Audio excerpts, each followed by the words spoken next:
Welcome back to another session of Wrath and Glory. Gentlemen, Hello. we carry on. Who wants the coveted point of Wrath, even though you've all got 5 Wrath already? Which is insane. I've never seen that number on my character sheet in the Wrath column before. Time for some narrative declarations. I know. I can take it today. I've got a bunch of notes this time compared to the last few times. Go for it then. Unless anyone else wants it. Fucking do it, Simon. All right. Be decisive for crying out loud. Just right. Take it. But They're gay? But step DM. What are you doing? You gotta consent first. But anywho, come on. All right. We begin with a summary of we began last session with a summary of what happens after the siege of Tora Armus. We learn a little bit about what happened to our T1 group, a little bit about what happens to our T4 group, but we also hear that after, speaking to a bunch of people, or hearsay and rumors and blah, blah, blah, stuff from the Tora Armus tabloids, that apparently our T1 group were the last ones to see a certain commissar alive, that they will likely receive questions. That was among some of the summary. But we also have our T3 guys, our current people, Paul, Argenta, Gerhard, have been summoned to the Circle of Councils? The Circlet Council. The Circlet Council. The Circlet Council. The Illuminati. Yeah. And on our way, we learn a little about, the week that it's been since ridding Tora Armus of chaos and heresy. We've had a chance to recover all of our wounds, etc. And the 3 of us have a chance to sort of reflect on this in character, in this small window of peace that we've now carved out from the clutches of chaos. Paul, at one point, gets this sudden and inexplicable feeling of loss and despair of something that he can't quite grasp. It felt quite distant, but it was a very pure sense of that feeling. So that was an interesting story beat. But we do meet with Archdeacon, at the circlet of councils, all of the people. We've got the Archdeacon Clade, some members who representing the Gravediggers are there.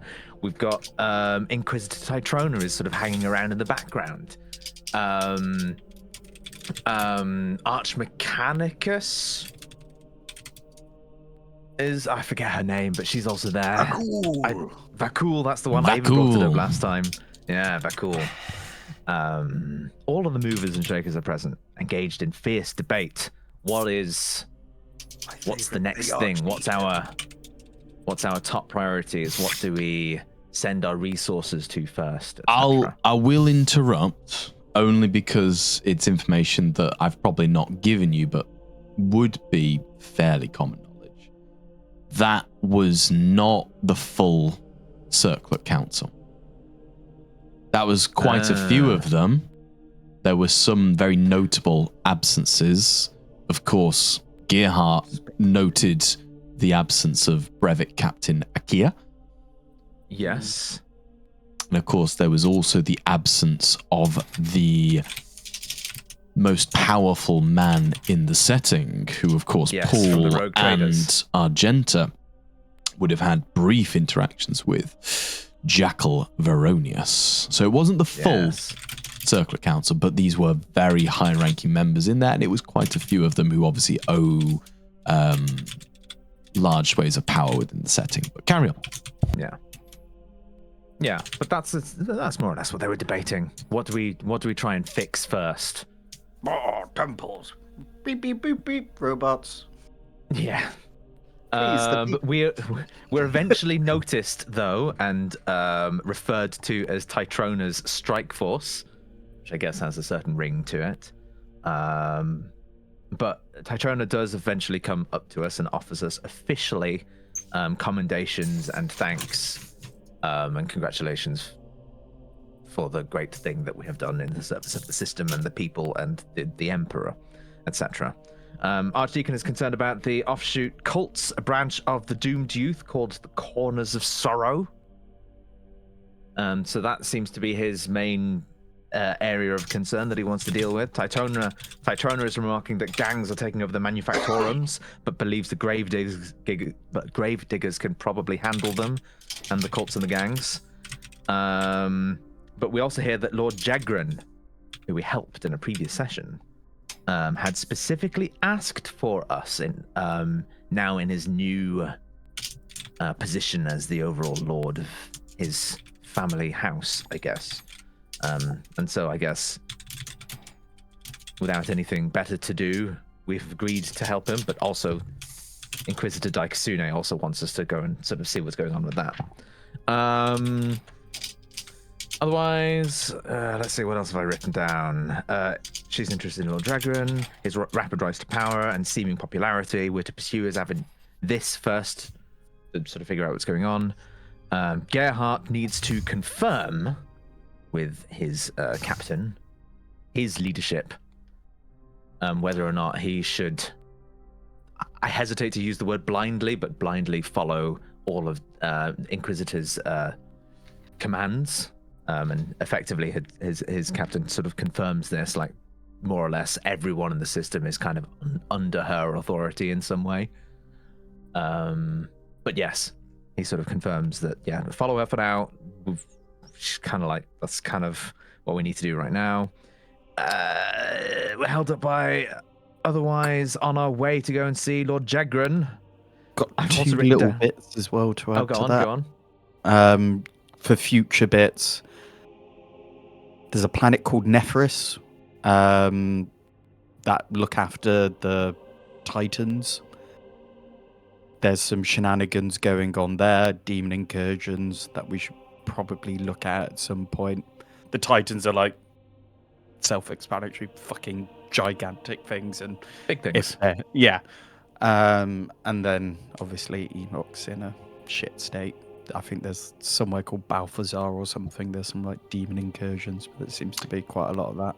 Yeah, I was going to say it's Enoch that was mentioned as having the demon incursion in Balthazar, which is the southern continent, the one that you're not very familiar with, Argenta. Did I say Netherus was under demon incursion? I mentioned Netherus. I don't. They have fauna Stuff. issues. But I don't remember saying they were demons. The plants are in trouble. Demon attacks! I mean, demons. I mean, if you've ever heard of Katachan, the plants are attacking us is actually quite fitting. But yes, but yeah.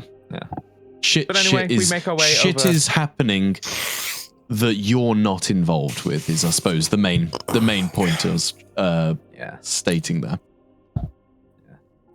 There's never everlasting peace in the 40k universe, and this is just an example of that.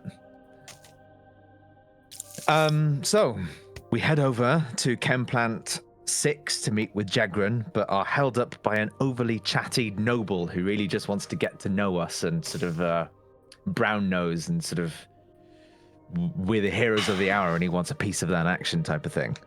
But none of us have the patience to deal with this guy, and we kept trying to sort of fob him off to the other person in the group. But we get past him eventually. I don't think we necessarily made any friends. I also wrote down that as we get to Chem Plant 6, most of the workers are working and also don't really pay us any attention. So everyone's getting back to their toil. We get one of them to take us to Lord Jagran.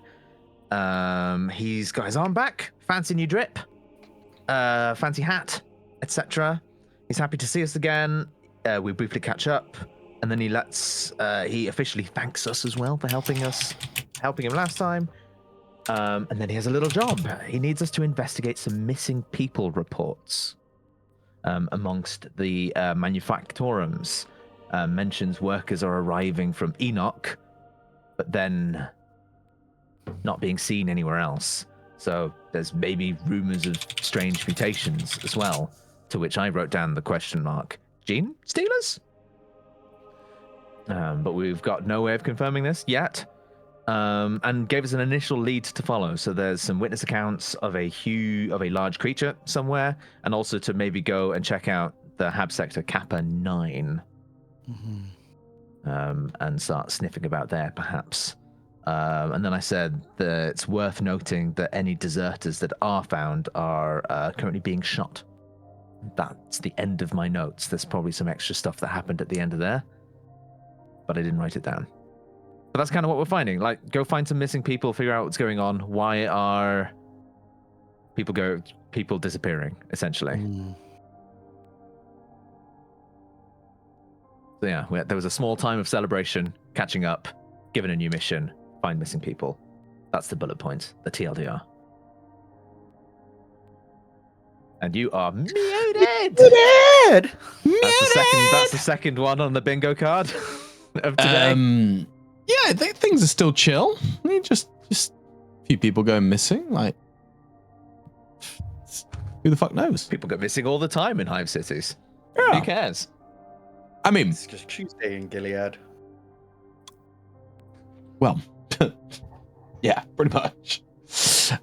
Okay, fantastic. Thank you, Simon. Thank you, Paul. You should have 6 wrath. You do. Look at that. Thank you. Wrath machines. Wrath for days. Wrath. That's a lot of for rerolls days. on my psychic attacks. So yeah, Dun, you dun, dun, are dun, dun, dun. in the chem labs. You're with Lord Jegrin, the one-time engineer, now trumped up to Lord Aramat after the rest of his household was killed during the siege. He has indeed asked you to look into this, essentially to synopsis it. You know, as you already know, Tora Armis was a big deal. That was why the Imperium was so rushed to get it back on side. As I've alluded to on multiple occasions, Tora Armis is the greatest source of ball bearings for the Gilead system. So when shit stops moving, bad things can happen. So they're desperate to get the city up and running. Lord Jegrin, having been promoted to his new position, has to get that sorted out. And knowing these great heroes of the city, knowing these people who've helped him and supported him, which in the setting is kind of unusual. You know, there's other Astartes out there, there's other sisters out there, there's other commissars out there. These people are not known for going out of their way to help people. They have a mission, they get that mission done, they do, and, you know, damn everybody else so long as the mission gets done. You have shown compassion towards these people, so, you know, no doubt he's reached out to you to help out with this mission, because if he's found to be incompetent, if he's unable to do the job he is tasked with doing, who knows what happened? Who knows? Servitorized. Possibly. You would make a fine door. What is one human in the wonderful cogwheels of the Imperium? So yeah, you stand before him. He says to you, it'd be mighty kind of you if you can look into this for me. I just need to get everyone back up and running properly. Yeah, if you head over to Hab Sector Kappa 9, I've got an overseer there by the name of Beneska. She's a bit rough around the edges, but she means well. She's good with people. She might have a bit more information about what's going on the ground.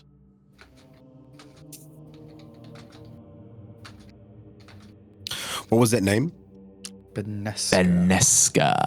Benesca.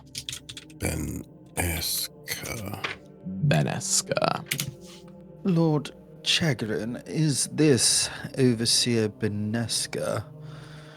Is she from Tora Armis? That's right, sister. She is from Tora Armis. She was here when you saved us from those bloody carrying gang.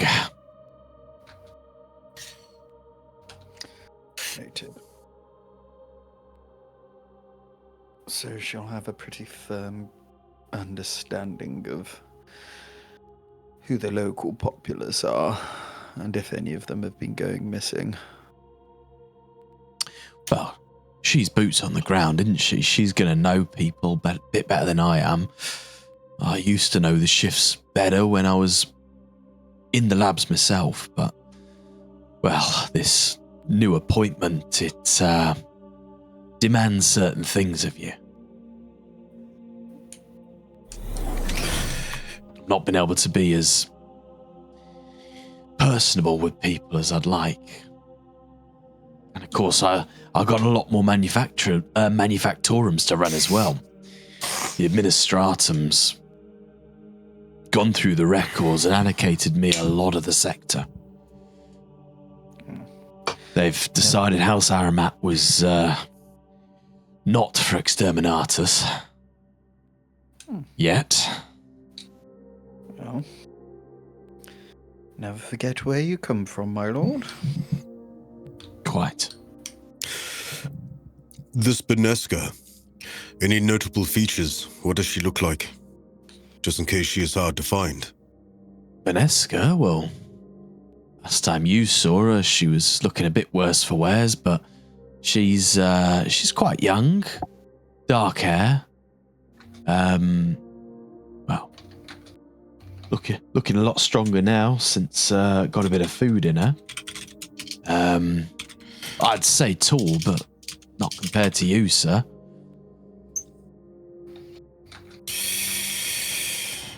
Wait, have we met her before? If we have, I can't remember. You've not met her. She was just in the chem labs when you were there. Okay. She would have been one amongst many. Yeah, exactly. All right. Okay. All right. That'll certainly help just in case anything goes awry. I can keep an eye out for her. How far do you say this Hab block or Hab Sector 9 is from here? Do we need a vehicle to get there? You could walk it. We're in the our manufactorum sector now, so the Hab blocks tend to grow up around the manufactorums, so the workers ain't got far to go. But you could walk there from where we are. We did commandeer a jeep last time, as well. We did. You did? Yeah. Just wondering if we need to take it anywhere, or we can just walk straight to it. Trying to get my feeling out of how far we are from it. Leave the car. Okay, we come back. It's gone. Fuck. Oh God, yeah. All the tires are gone. We promised nothing would happen to it, but we do need to take it with us. Goddamn So we've got a space pair of eyes thieves. on it all the time. Wait, did someone get the keys? I've got the keys, of course.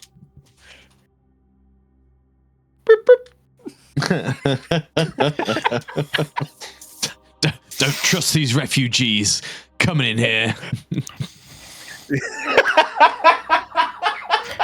Taking our gerbs. Taking my jeep. Oh, these dastardly refugees. Yeah. Right, no time like the present. Shall we go find Benesca, Paul, Agenta? See no reason to hang around. Let's do it. cramped in that car makes me want to stretch my legs. Let's walk.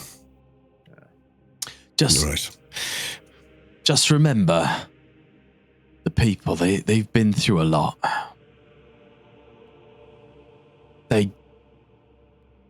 When your mind goes through this kind of stuff, they see lots of things. Who knows what's actually out there? We'll keep an open mind and open eyes. Yes. Paul, try not to freak them out with your psychoness. And speaking of eyes, try and hide that third one of yours. He's not an astropath. I think you've been reading too much of the Tor Armors tabloids there, Argenta. We don't all have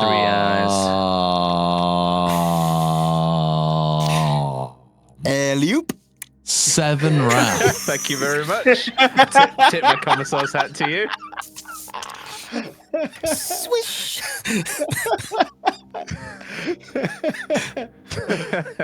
Thank you for helping me complete one of my bullshit psycho objectives.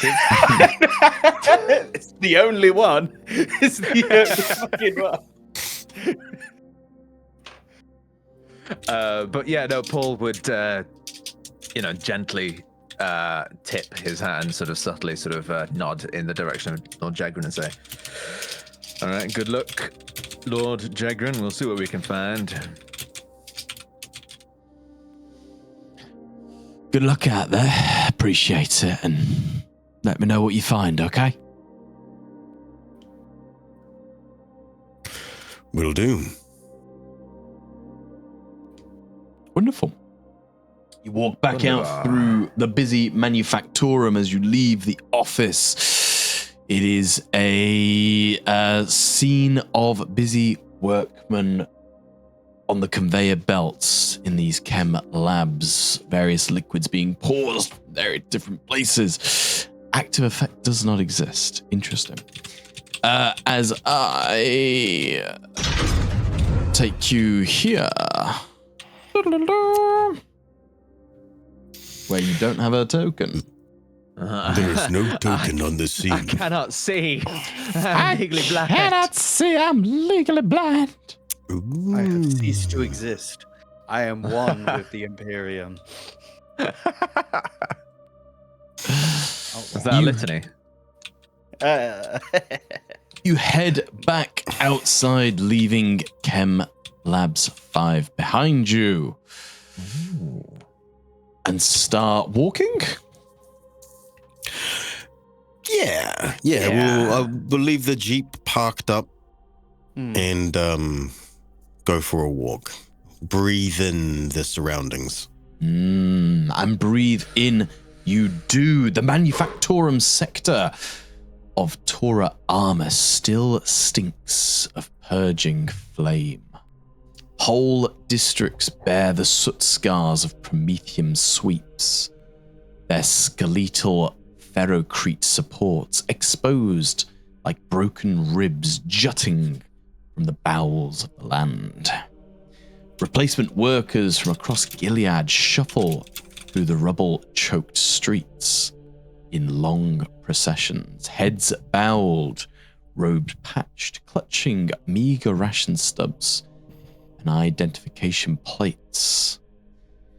High up above you, you hear loudspeakers drone their monotonous drones. Various messages from the Imperium. All citizens report for shift indoctrination. Efficiency is salvation. Waste is heresy.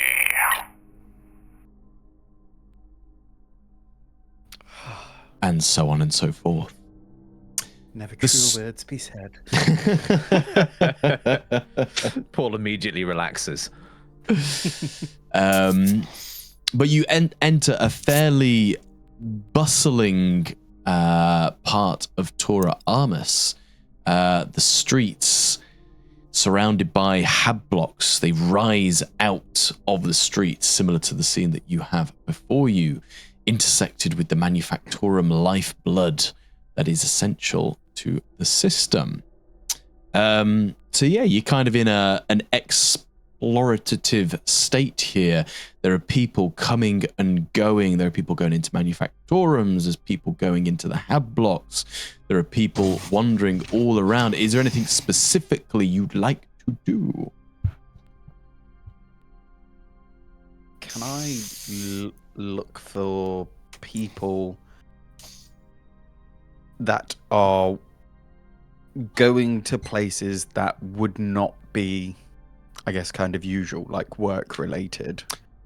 Chuck me Either an work or sleep. awareness test, DN4.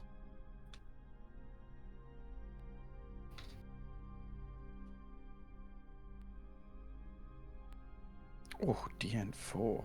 Come on. I do have a lot of wrath. You do have a lot of wrath. Oh, well. I mean, you only need 2 more successes, but that's up to you. And you've got 5 wrath. Yeah, fuck it. Why not? This is the spending habits you want from us, isn't it, Tom? So that we get rid of them quickly. Hey. Oh. Nice. Glory. I'm going to Trouble. shift a better result. Oh, no, You I cannot. can't. You can't outshift for Oh, a well, better I've got result. glory. That'll do. But you take a moment to take in the streets around you, the people. This is a scene not too dissimilar to any of the other cities you've been through. You know the humdrum of the hive cities. These are not human beings as you guys would know them. These are merely not even cogs in the machine. These are the ants pushing along the cogs kind of thing, going about their business. But as you look around Argenta, something does catch your eye. Your eyes are drawn to a small canvas tent, or certainly smaller than the hab blocks and the manufactorums. On the tent itself is emblazoned with the fleur de lis. Of course, a symbol very familiar to you, Argenta, as the symbol of the Adepta Sororitas.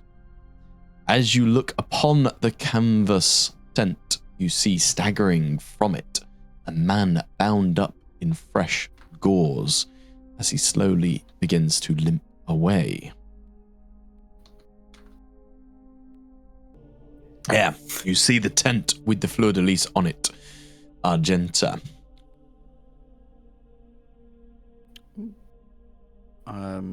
She'd turn around to the other two. I see a fellow sister here. She might not have all the information, but at least I know she'd be willing to talk to me. She may have heard something from the local populace, or seen something. We're not on the clock. Might as well, since we're walking past. Yes, I guess she'll start walking towards the tent. I'll keep a lookout outside. You know, just in case. Argenta lifts her helmet and points at the where the third eye would go, and then walks off. Paul just shakes his head as if in disapproval, but says no more. Simon's like, the GM hasn't thrown combat at us for about 5 hours. This feels like a trap. No. This is me genuinely thinking, another sister. Famously not a fan of psychers. Let's not get in the way of this situation and stand that outside. Is true. But you are a commissar now, so there's a strange duality here. You know, the sisters do tend to appreciate a commissar. But anyway, I digress. You may not like me, but I outrank you. Yeah. You walk over to the tent. You can see through the flap many beds. But other than that, the flap is pretty closed. We'll open the flap and You open the flap. walk inside. You do. You see an image like this. Inside the tent, you find a sister hospitaller and 2 serfs tending to a crowded room. The tent is filled with makeshift beds, and each and every one is filled with a patient. The screams of people in agony, of those in pain, is almost overwhelming. There's a certain stench in the air. It's not a clean place. It is not a healthy place, but it is a place where people have come for aid. The woman you see before you is a rather tall, slender, but most importantly, young sister. Curly golden hair escapes from underneath her coif. She barely looks up from her patients when you enter the room. I'm sorry, but if you are in need of assistance, you'll have to return to Bastion Lorifer and be seen to by the personnel there. I do not have the resources to support both the civilian and military population in this sector. She keeps jumping between the different civilians in their beds. Not to worry, sister. It's great to see you toiling away on behalf of the people. That is as it should be. I'm here on a mission from Lord Chegrin. If it would help, I could impart some of my former hospitaller knowledge and help you with some of these patients, and maybe that would give you a spare couple minutes to answer some of my questions. Gearhart, you did say you went in with her, didn't you? Yes, I did. While Paul is out there looking after our surroundings and not being around people that hate him, Gearhart is with Agenta. Cool. Yeah.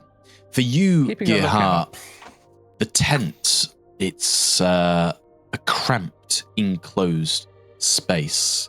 This isn't designed for superhumans. This is designed for humans. And of course, with it being a tent of healing, the inside reeks of fresh blood, which is almost nauseating to you. Wait, nauseating or intoxicating? Your Gearhart, what do you say? Intoxicating. Intoxicating them. It's like a sweet treacle, like a honeyed drink, velvety and silk in texture.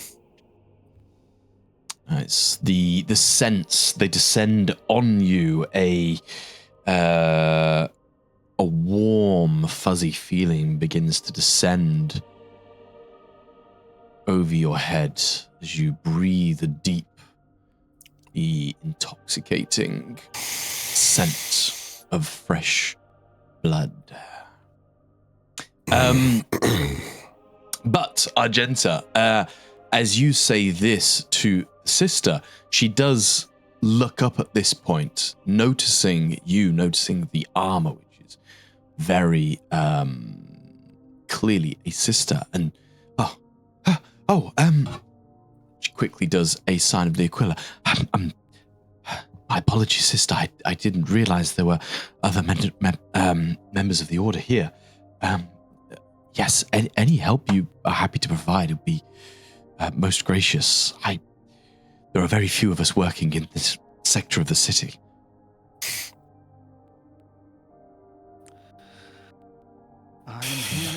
to help, and if that gives you a free moment, we do have some questions regarding the local populace that hopefully you can help us answer. By the Emperor, I'm here to serve. Do me. So, are you? How are you playing this out then? Are you trying to help patients first, and then kind of get like a bit of a sit-down conversation, or are you trying to have a conversation as you're going? Help first, then basically want her to be solely focused when we do talk to her. Okay. On the actual conversation at hand. Cool. So, you've entered the tent. You see all these people around you. What does it look like when Argenta pulls back on her training as a hospital?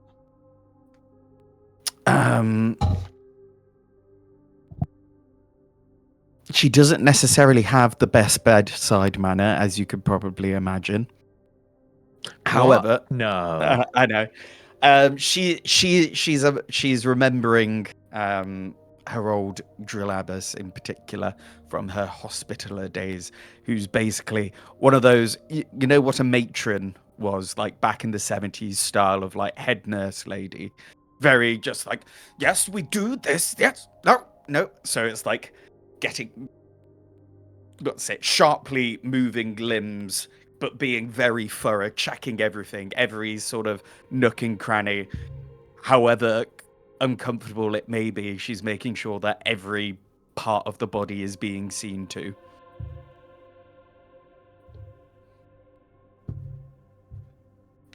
Beautiful. Throw me a Medicare test. DN4, please. Oh, you got this. Bloody hope so. I know.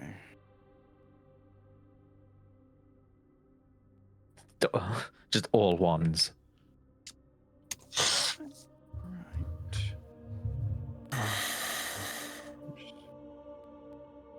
Why?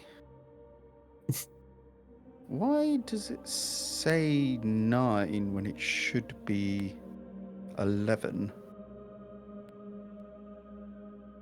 Am I looking at the right one?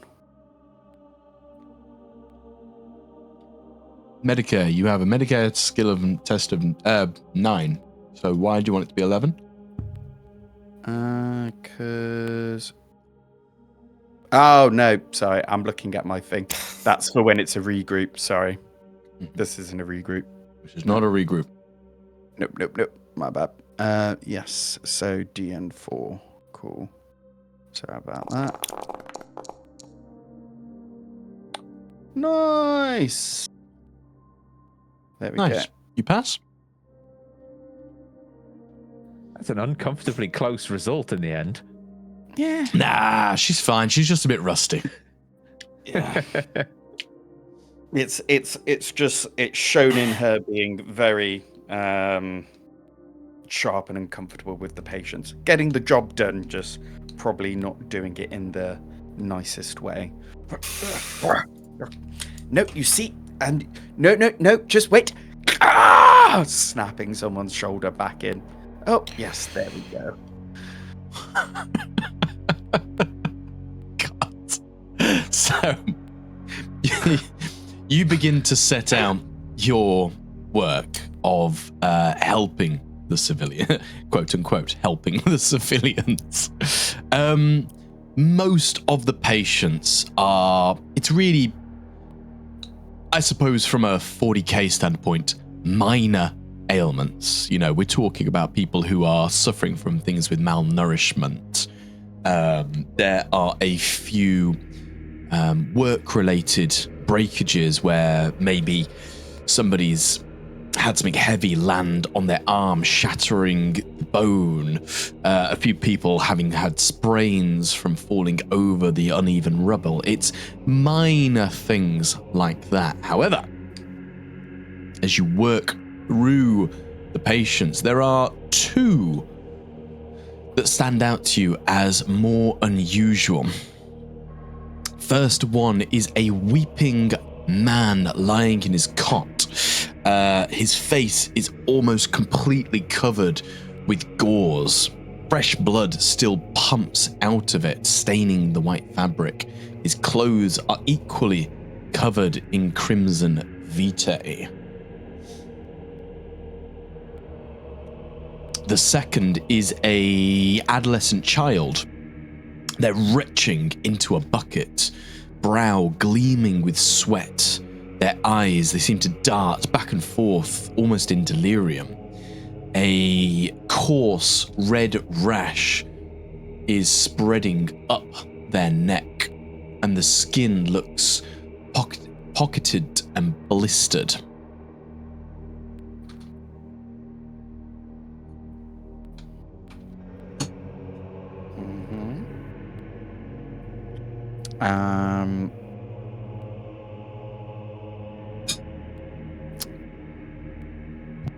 Argenta would point this out to the the hospitaller, and then I guess she'd try and firstly diagnose the adolescent, thinking it's a rash. Maybe in her first assessment is maybe this is something, if we've got the right ointment or treatment, this could be helped easier than the second one, whereas blood seems like that might be more surgical. Okay. So starting off with the adolescent child, then you head over to the bed with your coarse bedside manner. The child is kind of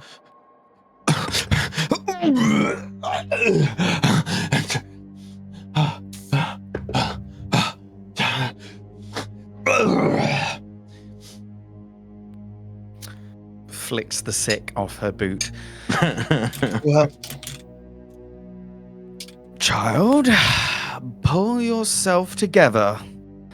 Think of the Emperor, my boy, and it should help carry you through. Now, where did this rash start?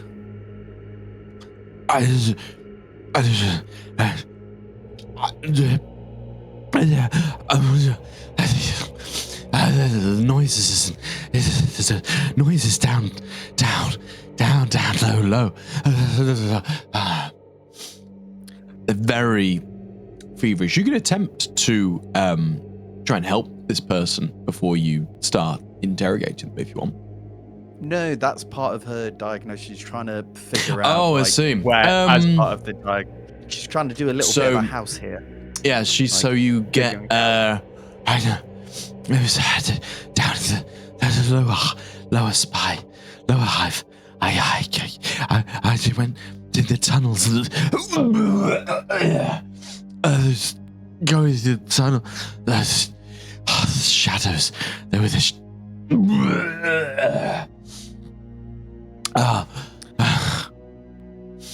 Does this sickness look like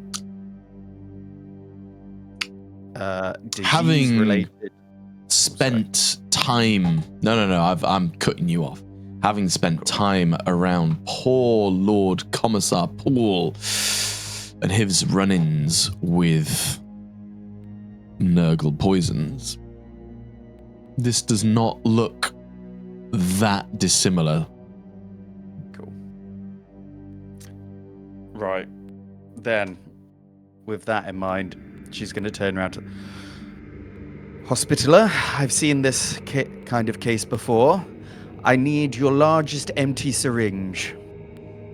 We need to pull the toxin out, and then we need to cleanse it. Yes, of course, sister, of course. As she takes out a comically large syringe and hands it to you. So she looks across. Now, boy, lie down, strip. I need to find the source of this infection. I never told you my gender. What makes you think I'm a boy? Child, take off your clothes. Phrasing. Heresy? Heresy? It's take off, boy, child, take off your clothes. It's for the Imperium. Bend over in the name of the Emperor. I need Yes, to. High Priest. I need to. Very ecclesiastical of me. I need to suck out the venom that is inside of you, boy. Child. Boy, child. Person. What is James doing? Stop it. What did I do? I don't know. There's so much. There's a lot of white noise coming from you. Oh, it's gone. He broke a thing. He broke his thing. Yeah. The adolescent child is forthcoming with this and does as they're told. She finds the source of whatever this infection is, of this nurgling infection, and begins to try and suck out the venom before putting in some 40k equivalent of antiseptic. Give me a Medicare test. It's going to be a DN6 for some Nurgle-like poison. Ooh.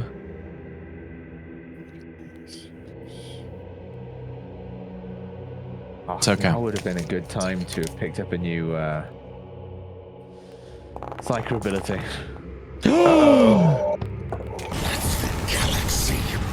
That's a pass. Pass? Oh, can I shift for better result?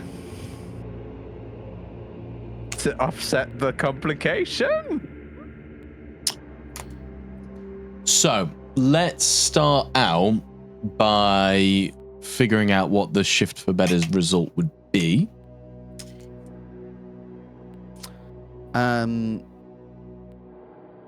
So you're shifting for better result. Are you? I'm imagining kind of like a more instantaneous healing type situation where as soon as the venom leaves them, they begin feeling better almost instantaneously. They don't pass out. They don't kind of go into a fever coma kind of thing. They are remaining conscious. Yeah. I was thinking, doing it as quickly as possible. Not necessarily, well, hopefully pain. I don't know if I've rolled high enough for that. But, I mean, you can either roll for better result or you can roll for expediency. Like, it's one or the other. no. Like, better result, as in they're still awake from whatever happens. Yeah. Okay. A good narrative complication. Okay. You draw on the syringe, pulling out this infection, this disgusting demon Nurgle disease. And as you do so, out from the child. Oh, have we lost Gearhart? No. Out from the child, you not only draw the disease, but a demon of Nurgle itself. Oh, shit. That's worse than the gift that I just posted in Discord.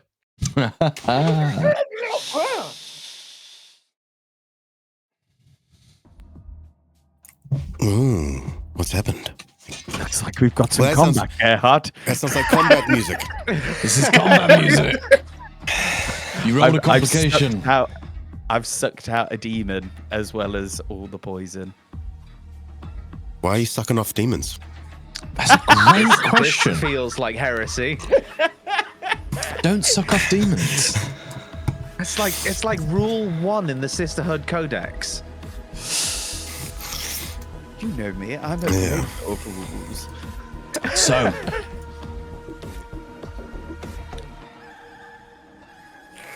Babadum. Keep Babadum. I mean, just Yeah. everywhere.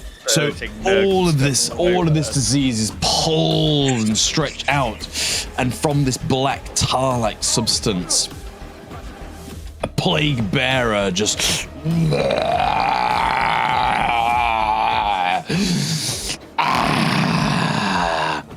as he will get a surprise attack on you. I don't see how this is surprising in any way.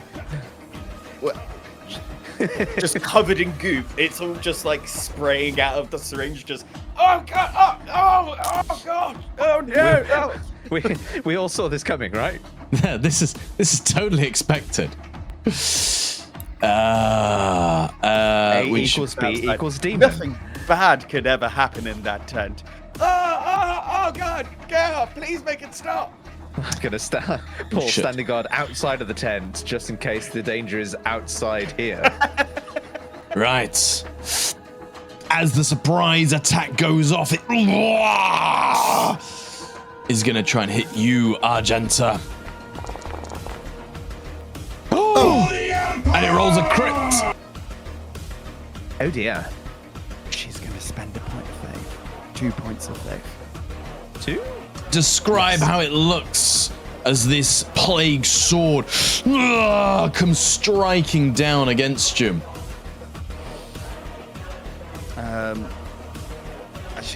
She wipes the Nurgle goo off her visor, and she just sees this great big blade coming towards her. She goes, "Oh, the Emperor protects!" And as she closes her eyes, essentially it hits where her head would be, but shimmering round her is a golden glow of her encapsulated faith made incarnate is just blocking the hit. The flash of gold as the plague sword hits your ceramite armor brings the Sister Hospitaller to their knees as she needed to attempt to do a fear test, but the shining glory of your action will hold her firm. Ooh. Okay, that is the surprise round. Gerhard, you've seen all this unfold in front of you as well. I mean, we're not really on a map, but would you have followed Argenta around helping the helping people out, or would you have sort of stood back at the front of the tent standing guard? I would have been kind of in the tent.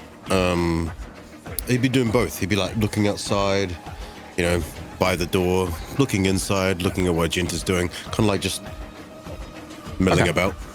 So let's say we're about there. But yeah, Okay. start of round 2. Okay.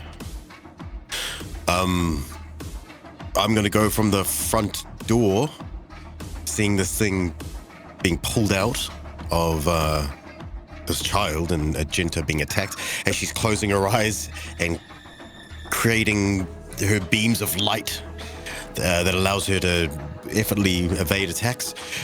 Gerhardt's already on the way there, Eviscerator in 2 hands, and chopping across. As soon as I can move. As soon as I can. There we go. I was gonna say I've not paused. No, that's my measuring tool. I was being a dick. And swing. As you charge towards it, you're gonna have to give me a DN3 fear test. Oh, yeah, sure. Demonic terror. That's not conviction. Resolve. Fuck, I'm not in the scene. Paul is not in the scene.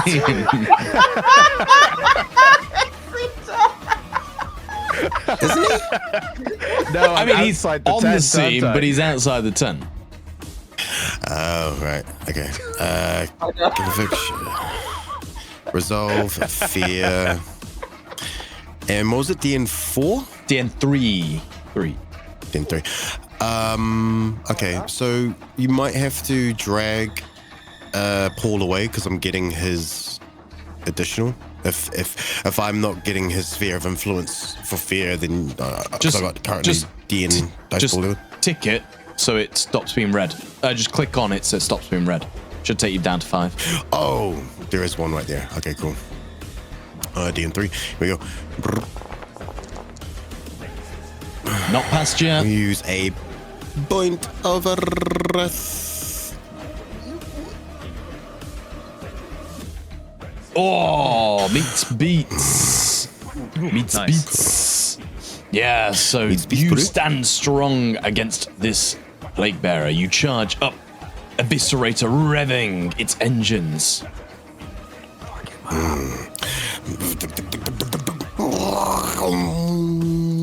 Big swing of us. Nothing here that I need to do. Yeah. 1, 2, 3. Oh, that's new. 1, 2, 3, 4, 5, 6. Ah, my savage echoes have returned.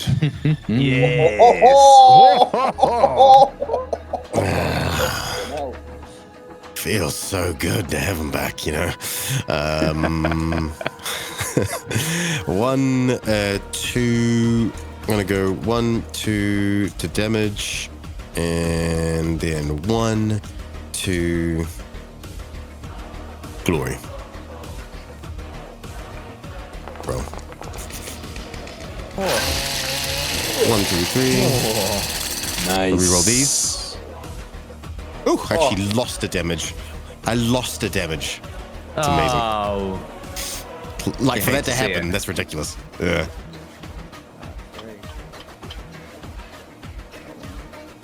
do you Ignore always shot. have to select 3? Do you have to select 3, or could you just No, I can pick 2 select. of them?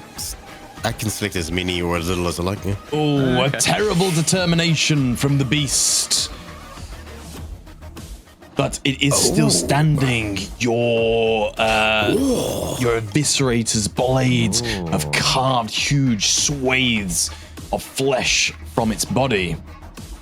It hisses at you menacingly, but it is still standing. Anything else on your turn? Cool. The great big blade clips onto the maglock on his back, and the power blade comes out. He is then. Is there any other exits, or where are most of the children? Where are they? Where are they stationed? So you've kind of got a tent of beds sort of crammed in. There's very little space. There's not really like a constant. It's not like there's a children's ward. There's not like a concentration of children. There's just civilians everywhere. There's obviously the child right next to you, which would be back here. There's a child here, but then you've got like civilians all the way down. We just like Okay, that central I'm going to hallway. move this way and block him from getting any further towards. So slashes, turns around and puts his body in the way of the rest of the people, just in case. Nice. Cool. You can do that. You have enviable grace. I do. You're fine. Okay. If you want to steal, you got 2 glory. You can steal. Right. Cannot use the flamer. We're in enclosed space. I mean, you can use the flame. I know, I'm not saying you can't. No, she's yeah. Maybe not a good idea. Yeah, this is not a weapon scenario, but she's going to try and get Paul. But before she does so, she's gonna grab the child next to her. I'm going to make the argument that Paul, on the other side of what is effectively only a canvas wall, will have heard Gerhardt's chainsword. Oh, I don't know. Let me get Paul's awareness test. Okay. Passive awareness of 2.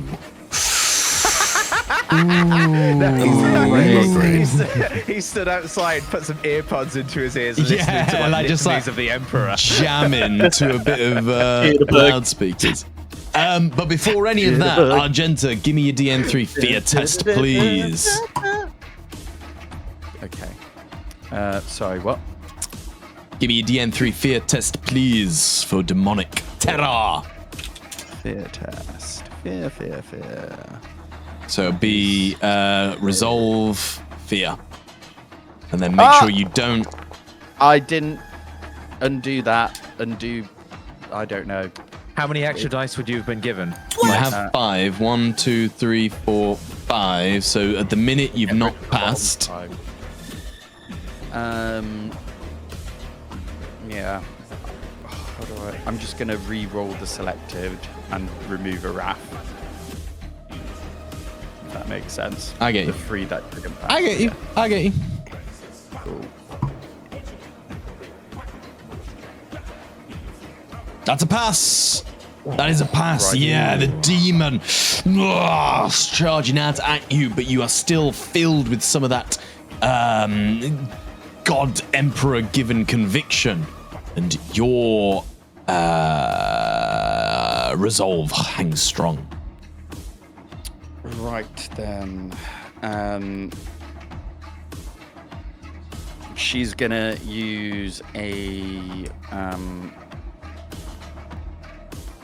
what was it? Fallback. Okay. Are you doing a multi-action?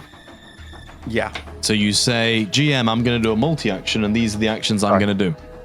So, yeah. GM, I'm going to multi-action. Oh, tell me about your multi-action. I'm going to fall back. You're going to fall back. Grab That's your the first child. one. Grab a child. Okay.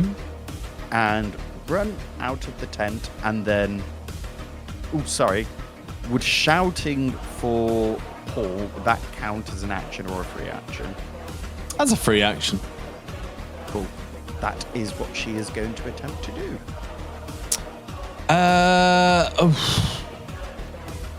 So you're grabbing the child. It's going to be strength. It's going to be a strength test. So it's going to be with a +2 DN. I was going to say it was going to be a 2 because you're a power armored monster. So it'd be a DN4 strength test, please.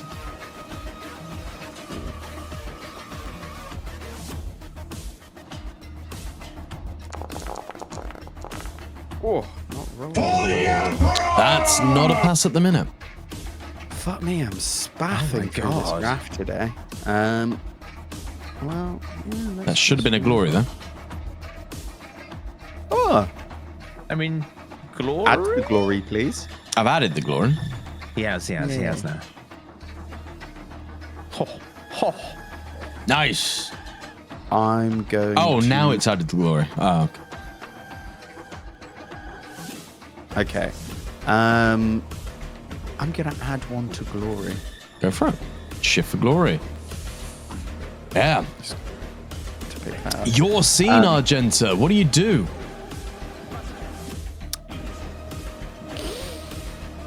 Stealing herself, said Fear, pinging off her ceramite with the blade. She goes, taking in Gerhardt, doing some damage, noticing where she is. She's not going to use her weapons like she usually would be, so trigger happy. She's learnt over the last few weeks / months with this lot that she needs to prioritize human life. So she picks up the nearest child that she just sucked this nurgling demon out of. She's going to stop saying sucking around children because that sounds wrong. And she picks the person up and runs out of the tent. However, like, what would the distance be to run out of the tent? Not very far. Maybe like 2 or 3 meters. 3 meters. 1, 2. Kind of. Well, where ball is. So 4 meters.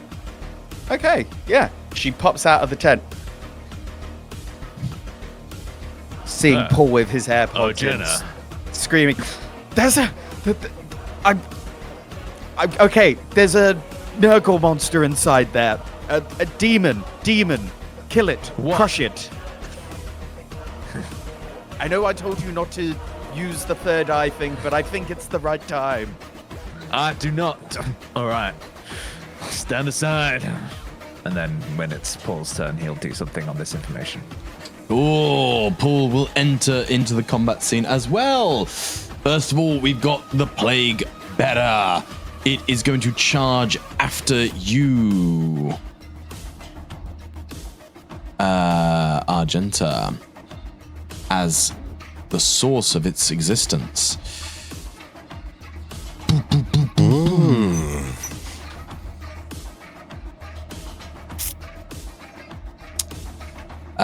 But it's not a surprise round, so none of that goes off. Fucking hell. That's a good hit. We'll shift one of those for damage.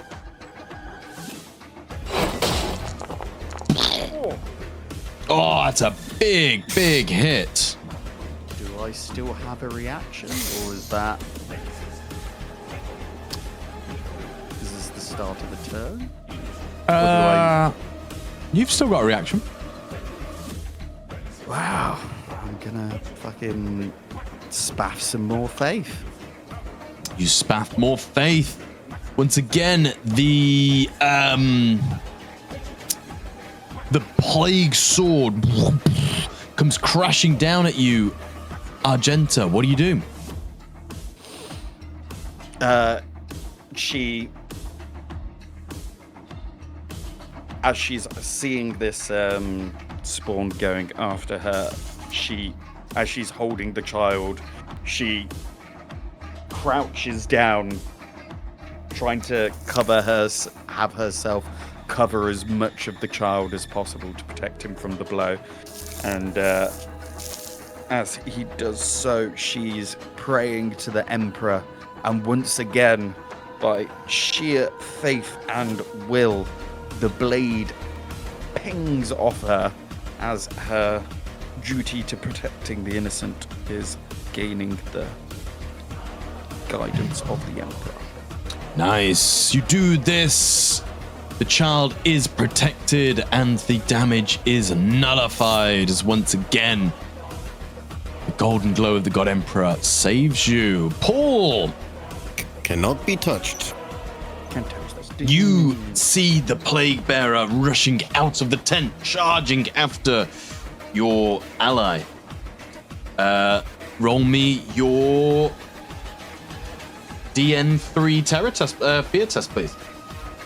Sure, yeah. Nope, not conviction. Resolve, fear, DN3, you say, correct? DN3. Ah, easy. You know. I'm not so easily scared. As one of them goes immediately to glory. Nice. All right. As I was also like pre-warned of its existence with Argenta bursting through the canvas, he'll say, "I thought we got rid of your ilk when we purged this city." And then he sort of looks up, moves his hand so he can sort of target the demon with his mind, and just says, "Be unmade," as I begin to crush it. Ooh. As I try to remember how to use my psychic abilities. Yeah. That'd be good. Cool. I'm guessing all of this is correct. And away we go. For the Emperor! DN3. Apparently. And I get to do 2 shifts. You get to do 2 shifts. I'm going to put them to potency. And increase the DN to the strength and or willpower test. Nice. Hey. And also remind you of... so that's in addition to this as well. That not automated? I don't know. I mean, it might be. I don't know. DN. So it should be DN5. Must make a successful DN5, which has gone up to DN6. But then it should still be higher than that.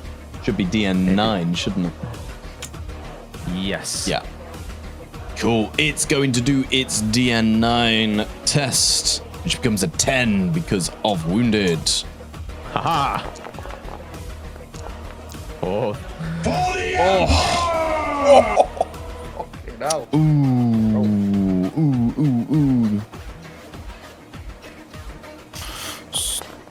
DN10? Jeez.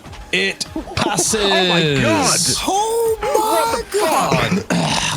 Fuck you. It passes. What the fuck? You Give itself a ruin right back. Shit.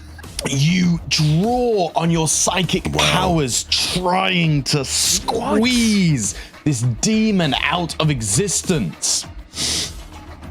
It just. No! I will have my fun. Does it take any damage from the crush? Oh, it does. Let me apply that. And then it dies. Oh, please.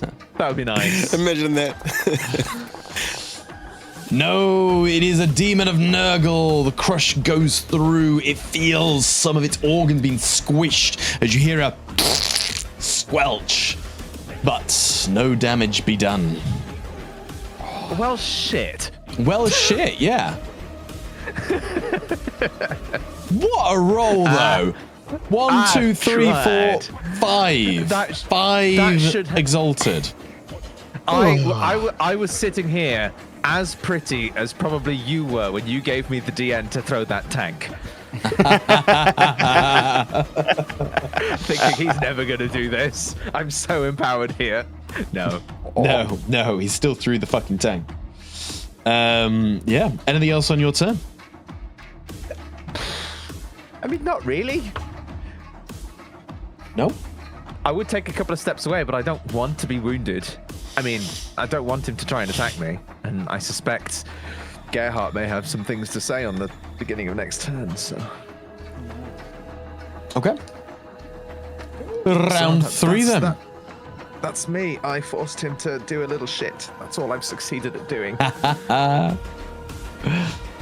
Cool. Round 3, we spend a point of ruin. The plague bearer is going to steal as he makes a final desperate attempt to destroy that which has brought it into the world.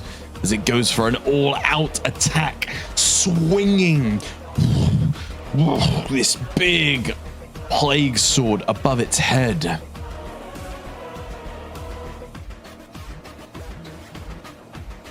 Fuck me. Somebody's the new tank of the group. You're all tanks, aren't you? Let's be honest. In our own ways. In your own ways. Let me have a look. You know what? I'll take that. He's gonna take him. You sure? Oh, as in you're not going to use your faith points. I Yeah, I'm understand. not going to use my faith points. Yeah, I'll use, obviously, I'll shock it. Nice. Determinado. You use Determinado. Oh, Nice. nice. Nice. It's a good determination. However, you do still receive a single mortal wound from the effects of the blade. Oh, because I'm mortal. Does that mean you also get poisoned? He is poisoned. Doesn't Agenta have a Rosarius or Do you have a Rosarius? You have a refractor field? Yeah, I do have a Vector field? Oh, you can then. So what did you good. determine away? You took... What did you take? You took 3 wounds, would have been 4, and you had 4. 4 for 4. You're fine. So you got 4 shock instead of 3. And I take off poison. Nice. Nice. It's still just keeps chopping away at you, frantically trying to break through your defense. But that's its turn. That's all I that's so thought you were about to fucking ruin all those ones. No. I know. I was prepared for it. I'm not that kind of guy. It's fine. I can move at the speed of light and would like to try chop this thing's head off from behind. Do it. Yeah, you're up. Sprinting past all the people in the bed, kicking up a gust of wind as a sudden speed bursts through the tent, creating ripples in the fabric. The eviscerator comes out from behind, slicing at his head. That hits. A savage echoes. A wild savage echoes. Not that effective. Gonna go for damage. We've got enough glory. Let's seal the deal. Roll. 1, 2, 3, 4. Re-rolling, because I like the sound of click clacks. 23. Max. Nice. Beautiful. Describe what happens to this demon. Yes. He goes, more demons. No matter how many you kill, 3 more pop up in its place like rats. I think that's from I think Cuts that's his head. Vermintide. Clean off. Nice. The head rolls from its shoulders and the body kind of melts in front of you, turning into a liquidy, gooey pool on the floor before seeping down into the soil. It is defeated. Thank you, my lord. Our savior as ever. As she tries to gently put the child down on the floor. Where did that come from? That's my question too. Is this not a place for injured and the sick? I extracted him from the boy here. Unfortunately, had some severe ruinous power-related disease, which, has been, put out of its misery, thankfully, by our lordship over here, and the contents of the rest has still on my suit. Now, Is the boy alive? she looks down at the child. The Tanaja. I'm not a boy, I'm a girl. What's this music that's playing with this voice? Probably Music. I'm a girl. Leave me alone. I'm just used to all the women in the sisterhood. We tend to have blonde hair. Yours is rabble brown, whatever you call it. Apple brown. It's called I've not had a shower With in the about a rabble. month. I know. Now, where did you pick up this diseased child? I'm begging your pardon, ma'am. That took me by surprise. I've had to. Me.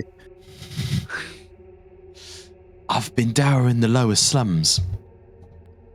They've had the young whippersnipes cleaning things up down there, trying to get the utilities back up and running.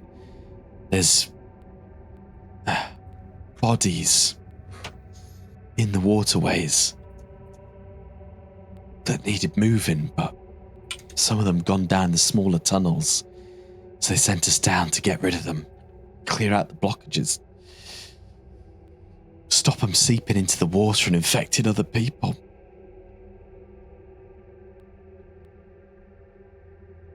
Well, we're going to have to see if said blockages can be purified with promethium. This seems like a job for extermination rather than removal.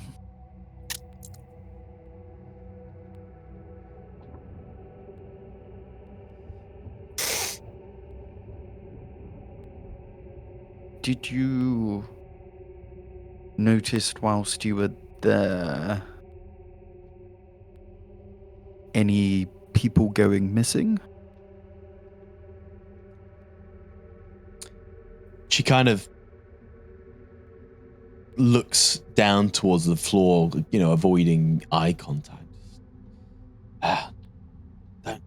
Don't know anything about people going missing.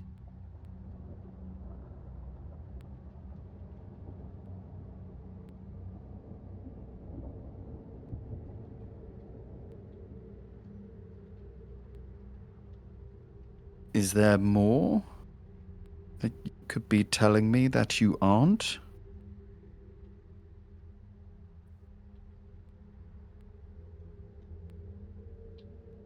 No, I said I don't know anything about people going missing. I said it. Okay. Then what do you know that's been going down in the lower slum? Other than clearing out. Look, I don't know what's going on down there. All right, the toffs in their silvery towers. They send us down to do the dirty work. All right, we just did the job. We do the jobs that we're told to do, and I get sick for doing it. Like, what was that? What just happened to me? What? Child? How old does she look? She's probably barely in puberty, maybe like 13, a malnourished 13.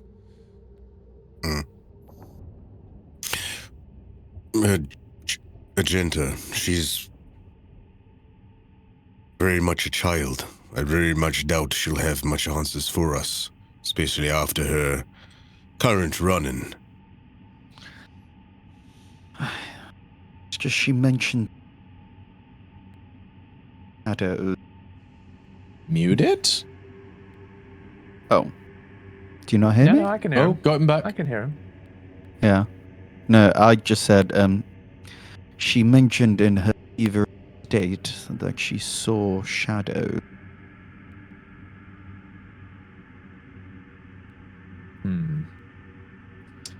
That could have been the influence of whatever was inside her.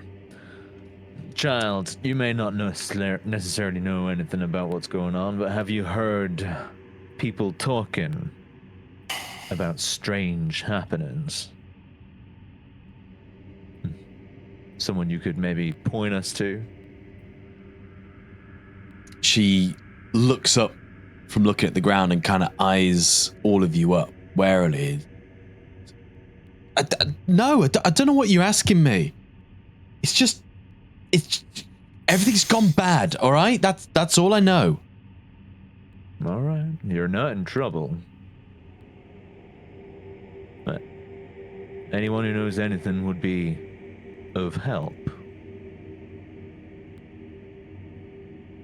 Well, help to who?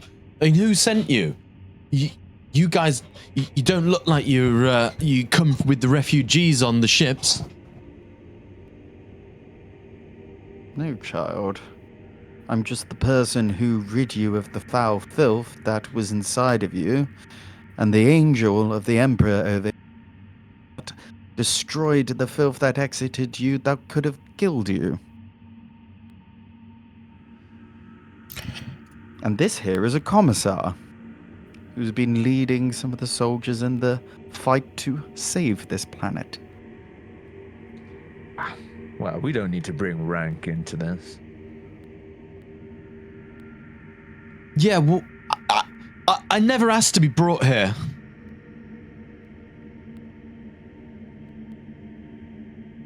Oh, you're a refugee, child. I am. A refugee against your will. Where have you come from? Well, I used to be on Holy Enoch. Been there. Well, I was there for a few years. my family, we were on a pilgrimage to Enoch, came outside of the star system, and we got trapped when all the, whatever happened in the sky happened. And we've been living in the maintenance tunnels of Enoch ever since. Well, until then, they told us to all come with them and we'd have a better life here, and started shoving us on the big ships, and then replacing us from the homes we made for the past few years and shoving us in these broken down ad blocks.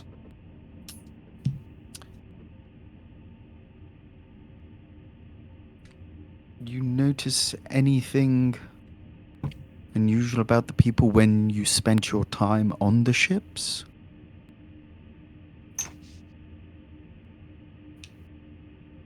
What do you mean unusual?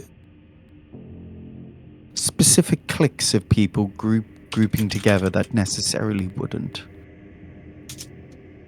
People being friendlier with one another that you hadn't seen before.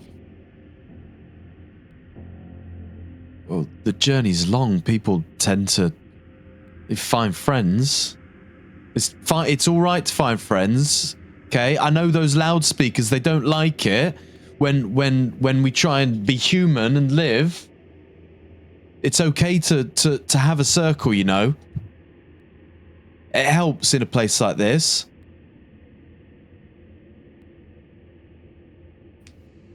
Well, is anyone helping you at the minute?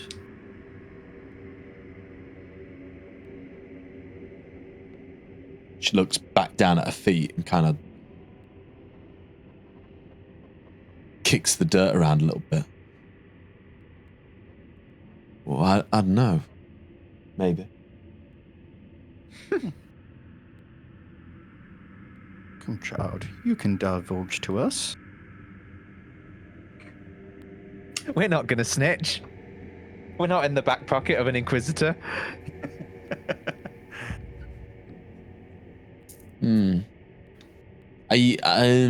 This kind of sounds persuasion-y, influence-y. What do you think? You can kind of butter her up a little bit. Yeah, I'd say that's persuasion-y. I'm not being intimidating. I think I should have been. But You hit me up with a my persuasion. stats I should be. Hit me up with a persuasion. It'd be a DN3. Well, what's your intimidation by interest? It is higher than my persuasion, obviously. No, Argenta. Intimidating. Meets beats. Meets beats. That's better than my persuasion. Yeah. Well, So odd. still kind of looking down and messing with her hands.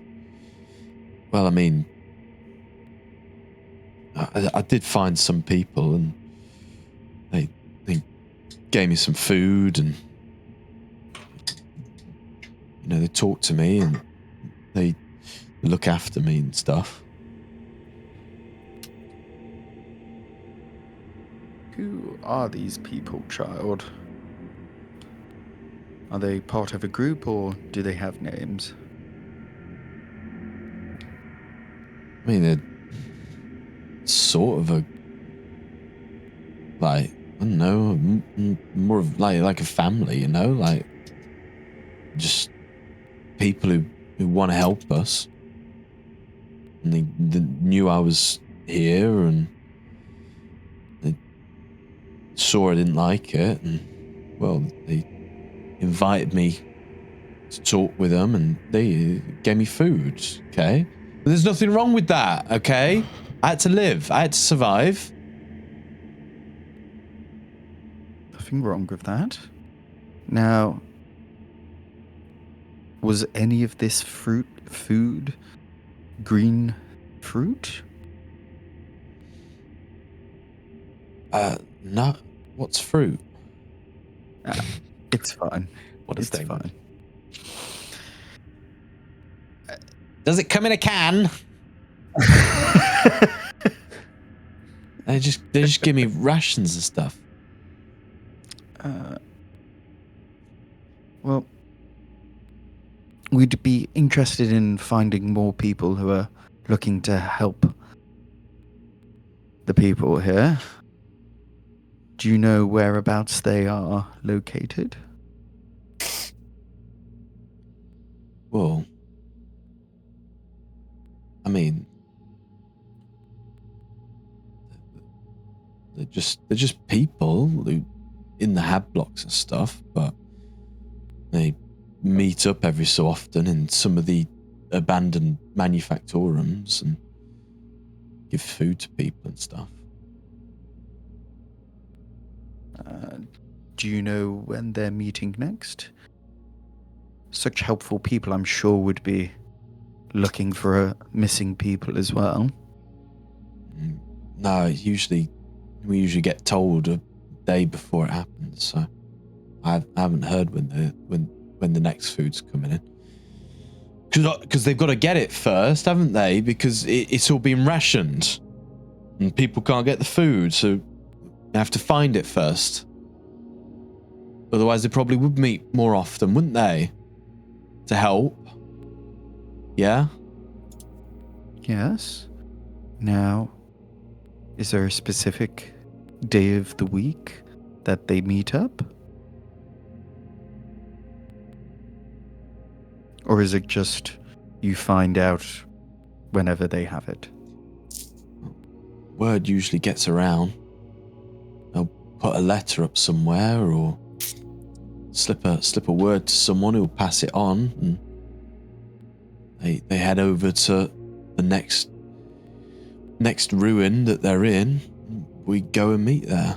We talk and they feed us and give us some, clothes and stuff, and they just look after us.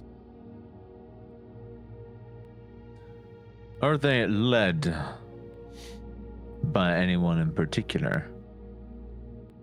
Or is it a consortium of equals? When you say that, she kind of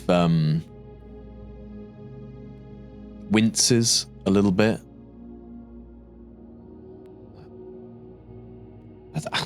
I don't know, all right? I don't.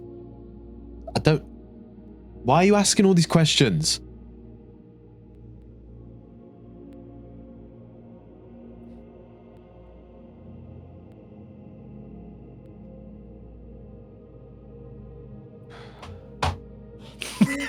Yeah, bitch. Why are you asking all these questions? Yeah. I'm a commissar, motherfucker. Yeah, no, you will subscribe to my questioning.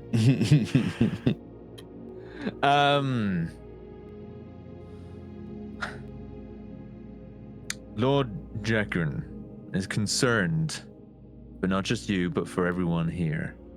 He's asked us to look into some disturbing matters, make sure everyone's all right. Obviously, what's just happened here is concerning in terms of what's happened to you, but at least we were here, and thanks to Lord Jagrin, we were here in time to save you. There's obviously a group of people Why are we here explaining our mission to a 12-year-old?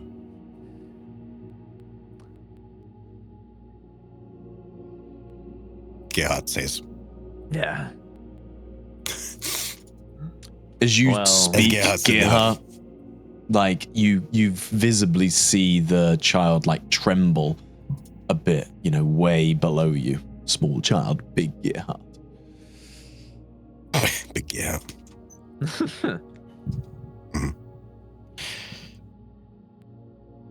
Context. Does this really help us right now? It might. Just find it strange.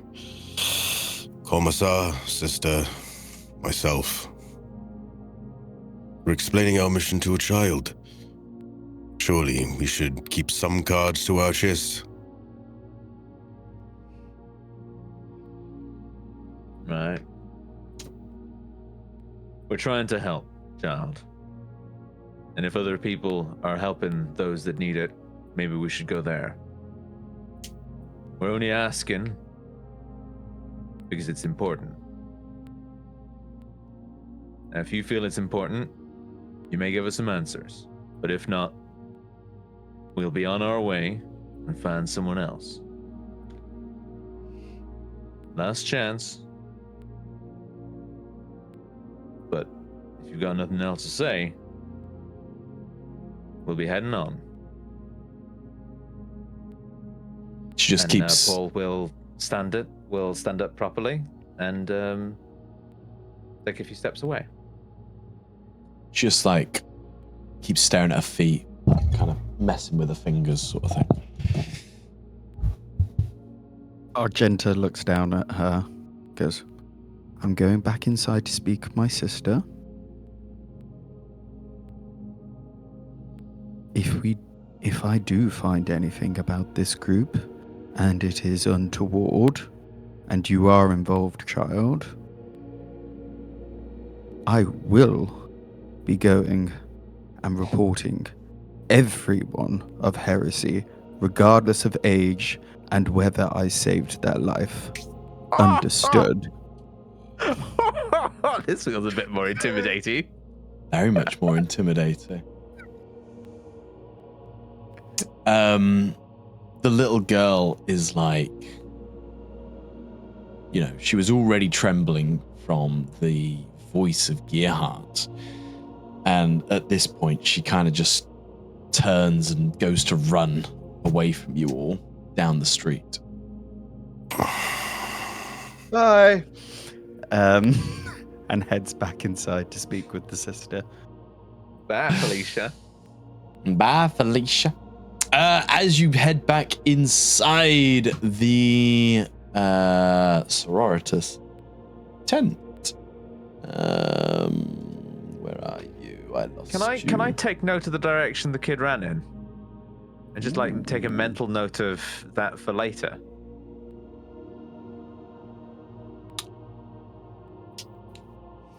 Sure. They ran directly. Do you have a compass?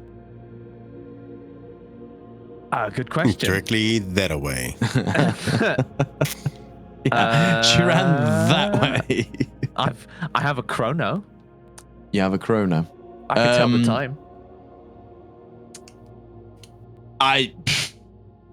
She ran away down a street that you've not been down, and then disappears into a crowd very quickly. Whether she kept going in that direction, you do not know. Whether she ducked into a side street, whether she went down a manhole cover, whether she flew up into the air and turned into the God Emperor himself. You are currently unsure. Fair enough.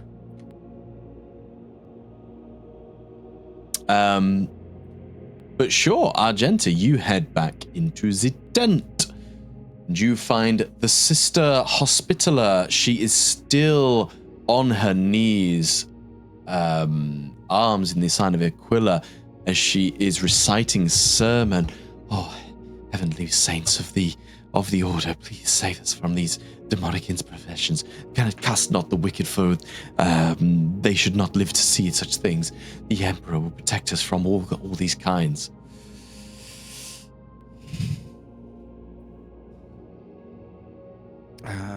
And I guess Argenta will interrupt her prayings. Well, sister, what happened out there? There's a time for praying and there's a time for action. I think. What was that thing?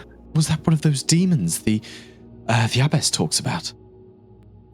Yes, it was. And as my drill abbess used to say, if in doubt, purge it out. And well, I'd like my wrath for that. But as she looks over to Gerhard, and well, we have one of the Emperor's angels here, which makes the whole purging out exercise a lot easier. Now, I'm glad that's not a regular occurrence for you, and that has taken you a bit by shock. Now, I have some questions to ask if you have a spare minute. The sister, who you've still not got a name out of her, stands up and looks around the patients. She looks back towards the man that you were examining and says, Yes. I believe he still needs our help, sister. Well, I'll give him a once-over. Let's see if we can help this. What was your name, sister? Of course. By the way, Did you know? I'm an NPC with a name, did you know? My name might is... even have a backstory. I could have a long and rich backstory about how I became a sister hospitaller. And I might know more things than a 12-year-old. Who knows? Who doesn't have a name? Yeah. My name is Sister Arenzia. Aresnia. Oh, Aresnia. Well, Sister Aresnia, it is a pleasure to meet you, even under such circumstances. My name is Palatine Sister Argenta. Palatine? I did not realize. Well, it's a pleasure to meet you. Pleasure to meet you. Well, perhaps you can help me whilst I inspect this individual's body to define their symptoms. Yes, please. As you both walk over to the bed, where the last time you saw the man had the gauze covering almost all of his face, but the freshly padded gauze, white in color or off-white in color, was still gushing red with blood seeping through. Now you approach. The gauzes are almost entirely red as blood has spilled down his face onto the floor and is pooling by the sides of the makeshift bed. Well, I thought that last one was going to be done quite quickly. Hopefully, this time, if we can fix this poor fellow, a demon doesn't pop out of him. Yes, sister. Is that a regular occurrence for you? You'd be surprised. Now, she starts looking beneath the bandages and seeing what she's working with. Now, lift up the blood-soaked gauze pads, peeling them off of his face. Underneath, you see a relatively young man, maybe late 30s or mid 30s, quite strong built, hair on his face, but not on his head. His head is freshly shaven, but certainly a dark stubble across his cheek. As you peel the pads back, more blood just keeps pouring down. His eyes have a glazed over look about them. we need, well, the blood's still flowing, which means the heart's still pumping, which means he's alive. We need to cauterize these wounds and sew them up as quickly as possible. Sister, hand me some stitches and, worst case scenario, some soldering tools. Sister, are you sure the man's alive? I'll check if he's alive. How do you check he's alive? Well, pulse. You can check his for pulse. starters. Yeah. If you could count to 64. Yeah, you reach down. I imagine you're not gauntleted at this point. She pulls off the gauntlet and measures his pulse. You try to find a pulse. Alas, this man is pulseless. Oh, well, that saves some time. Spoken like a true member of the Warhammer 40k universe. No. I'm sorry, sister. Wasted too much time on that insolent child and saving them from a demon spawn. We've done it This again. We've wasted time and another person has died. Yes. It's almost like it's a TTRPG where your actions have consequences. Yes. Well. Yeah. I thought I could be done quickly with that one, but unfortunately, alas, here we are. However, that does mean we have time to speak, sister.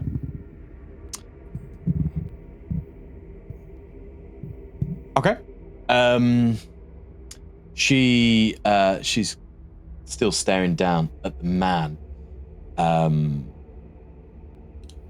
As you see her muttering with her eyes closed, a silent prayer for his lost soul.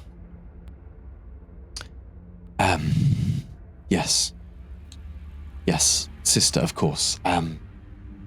Sister Palatine, please.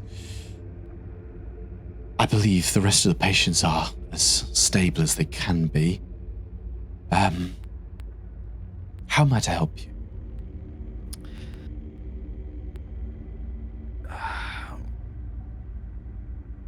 We are trying to find missing individuals. I've been hearing, we heard from this child just now that individuals have been meeting in abandoned warehouses. Would like to know if you've heard anything else, if you found any people coming in with mysterious, unexplained injuries, anything that could help us get to the bottom of where these individuals are going, in particular refugees from Enoch. She looks down at the dead body and says, do you mean mysterious injuries like this man's face? Ah. Well. Don't know how. That is a good point. Sister, you seem distracted. You sure you were a hospitaller? I'm much more familiar with Bolter now. However, I tend to specialize in stopping people die rather than assessing how they died. But I can have a quick once over if you're willing to give me a hand. Of course. Are you talking about performing an Autopsy, yes. I'm not sure if this is the best place to perform an autopsy with patients around, sister. But maybe we could find some space out back, away from the sick and the healing. Everyone's so squeamish these days. Yes, we can go out back, get a curtain. We'll be fine. Let's You've all roll just him out. dealt with a demon invasion. What is this? They've not. You've dealt with the demon invasion. You've been desensitized by published missions.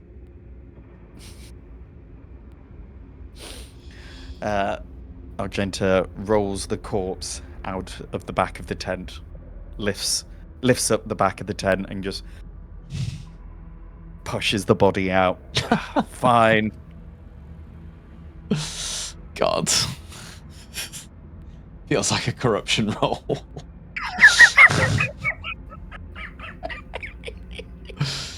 Okay. What? So are you just picking up the body and walking out with it kind of Well, thing. I'm imagining it's on like a stretcher. And she's, Not like, on a rolling stretcher. it. These are like makeshift beds. Oh. Well, do you have a stretcher, sister? We can put them on and we can take them outside. Sadly, sister, this isn't the kind of thing we have, but perhaps I could help you carefully move the body so it doesn't upset the sick. She kind of says that a bit louder, kind of, so we don't want to upset the patients. Ah, yes. Winks. Sure. Let's get this body outside. Lord, would you mind helping? With the body? If you wouldn't mind, and I can try and keep the patients from looking. It's a child, right? What's a child, A sorry? dead body? The body. Wait, is the dead body an adult or a child? Adult. Yeah, I said mid-30s male. Ooh, that's old. Yes, I suppose. And I don't know how to feel about that statement. I know, right, Ed? Stab us, I know, stab us all. Hey, I'm older than you, Tom. Shut the fuck up. 40k, that's objectively old. For That a is peasant. objectively old for a civilian, I'll give you that. And as you, Lord Gerhardt and Sister Argenta, you begin to move the body, hopefully very carefully, as Sister Arenzia has asked. She stands on the other side of the tent and kind of claps her hands together. Says, right, everybody, if you could all just join me in a quick prayer for our dearly deceased friend. And though the God Emperor shines upon us all, we must bask in his glory. And she's kind of like looking. Are they gone yet? Are they moved? Looking for the God Emperor's love and guidance to get us through these hard times. Let him bestow strength upon the weak and vanquish all enemies.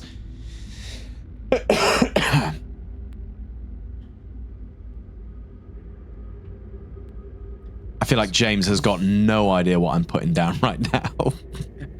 Come on, Gerhardt. To me, to you. I'm not understanding what's happening here. Okay, so you're in a tent, dead body. Dead body, get out of the tent because Argenta wants to do an autopsy. The Sister Hospitaller has stood at the front of the tent to distract all the other patients to stop you moving dead body. And she's doing a little sermon to get their attention so you can move dead body. I'd like to stealth check move dead body. Ooh. Go for it. Stealth check, mate. Like a Batman, you know, you turn your back and he's gone. Just gone. He's gone. It's freaky how he always does that. Stealth check. I'm assuming. Here we go. Let's have a look. I'd say DN5. You're a big guy in a small enclosure. Okay. No terrain. Assuming. No terrain. No terrain. DN5. Oof. Here we go. Oh, that looks good. Nice. Easy. Oh. Yeah, you're like the wind. By the time she's result. Go on. Better result. And extra fast. Okay. I'm talking 2 shifts to basically get that Batman result. People will turn around for a moment and then Gerhardt's gone. That's what I'm trying for anyway. Oh wait, are you doing? Oh god, every time. Are you doing better result and extra fast because you got glory on there? Fuck you! I didn't choose glory. Anyway. Okay. It sometimes doesn't line up properly. Here we go. Right. Better resort extra fast. That's what I meant to do. Before she's even started like getting people's attention, doing the sermon, you guys are just gone. And as she kind of looks over, it's like, and yes, and may his soul join the God Emperor Eternal, as she's kind of walking through the back of the tent to join you. She goes under. That was very quick.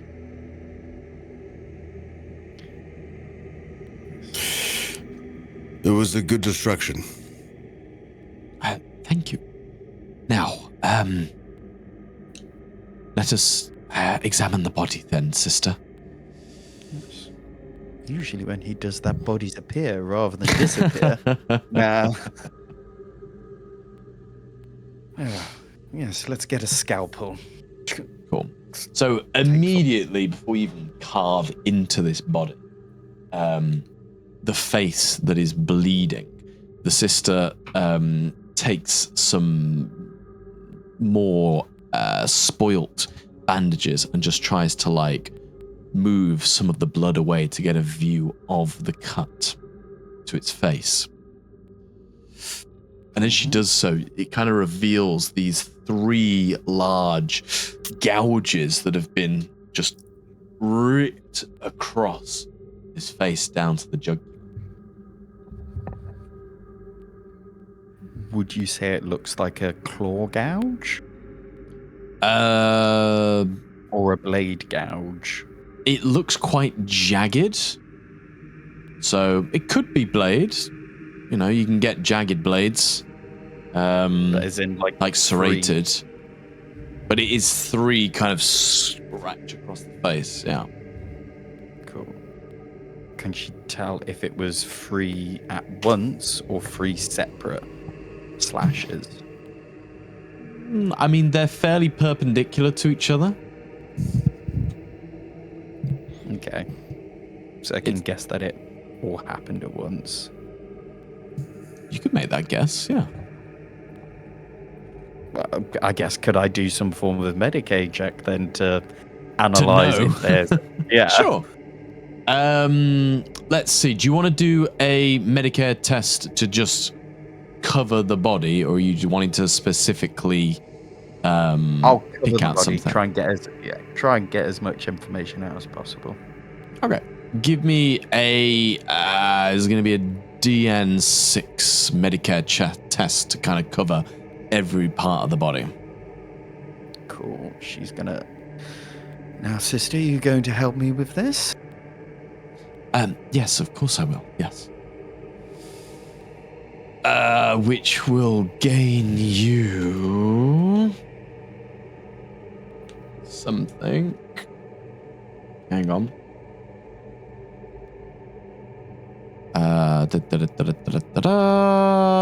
You get an extra 1 bonus for her helping. Cool. So that's 10 dice pool, not 109.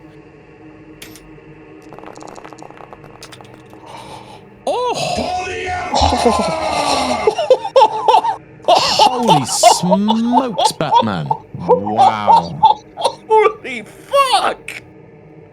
Holy smokes. Holy shit! That single one is feeling a bit lonely. I think you need to use a wrath on that. You should definitely use a wrath on that. I'm good. Wow. Wow. That's a very good roll. Wow. With a roll like that, you too can throw tanks. Fuck, I've got shifts of days and we've got glory. She does it really fucking quick as well. Yeah, your skill with the blade. You carefully and precisely start carving this body apart using intricate cuts, folding back skin. It is a macabre art form as you remove sections of the body and the flesh, revealing organs underneath.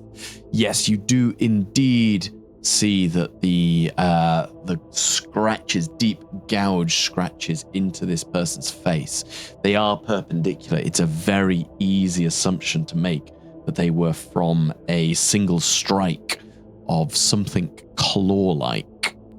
The gouge is, I'm going to say it's at least an inch deep. It's a real strong cut across the face. Hence the heavy bleeding. Internally, the organs, they seem okay as you administer over the body. You can see some bruising, which in their line of work isn't that unusual. But you can see bruising on the knees, bruising on the elbows. There is not as much malnourishment on this particular cadaver as you've seen on some other people in the streets. He looked fairly healthy, fairly strong. There is a tattoo of the Aquila on his back, rather large, with the double-headed eagle, wings outstretched and claws agape.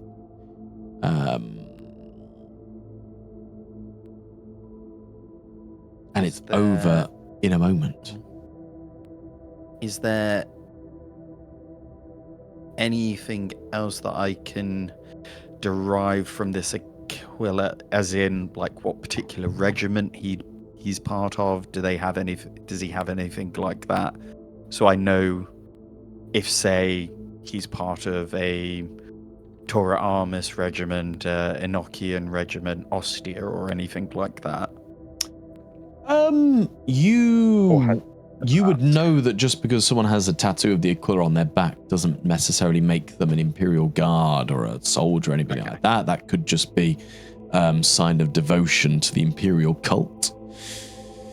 But as you are working over this man, as you are examining him to the nth degree, you do get certain smells. This isn't a rotting body. This is a fairly fresh corpse. But you are getting slight hints of incense. Something about it certainly reminds you of the temples of Enoch that you have spent time walking around.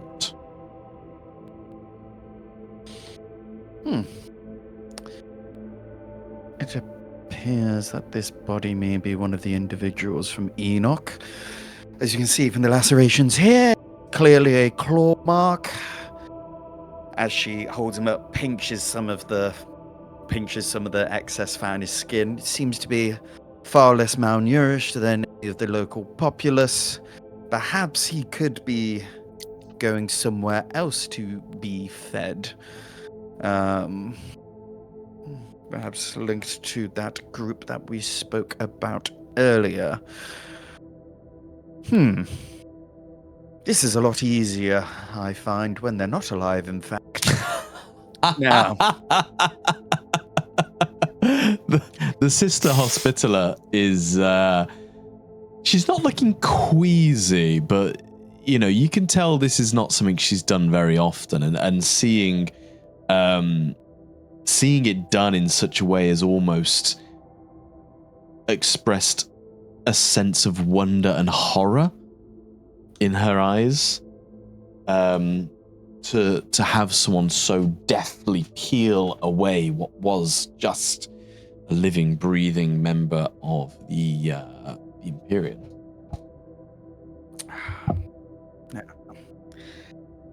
Now, sir, may your soul rest in the holy embrace of His Holiness the Emperor. And sister, if you're going to keep doing this, you're going to have to get a stronger stomach. You're going to be seeing much, much worse than this, unfortunately.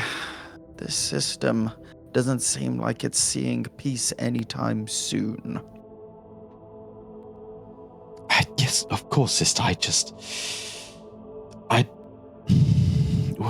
When did you start getting used to seeing this much of the insides?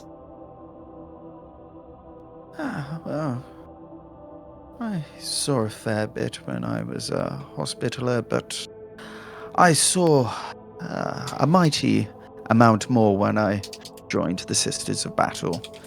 And you get covered in a lot of insides as well as trying to repair those of your allies.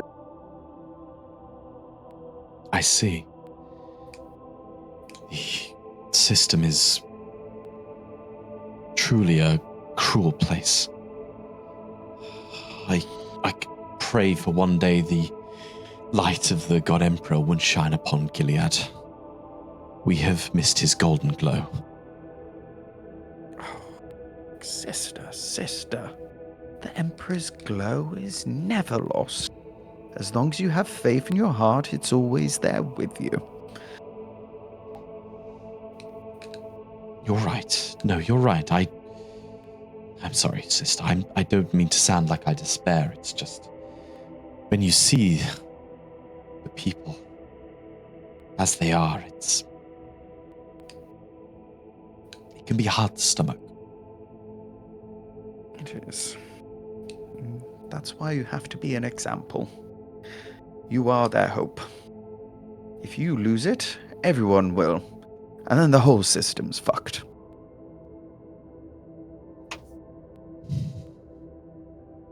Well, did you get the answers you were looking for, sister? Yes. It appears I think we've come to a better understanding of what's been happening to the people. Now we just need to find out where they're going. Okay, well, if it's all the same to you three,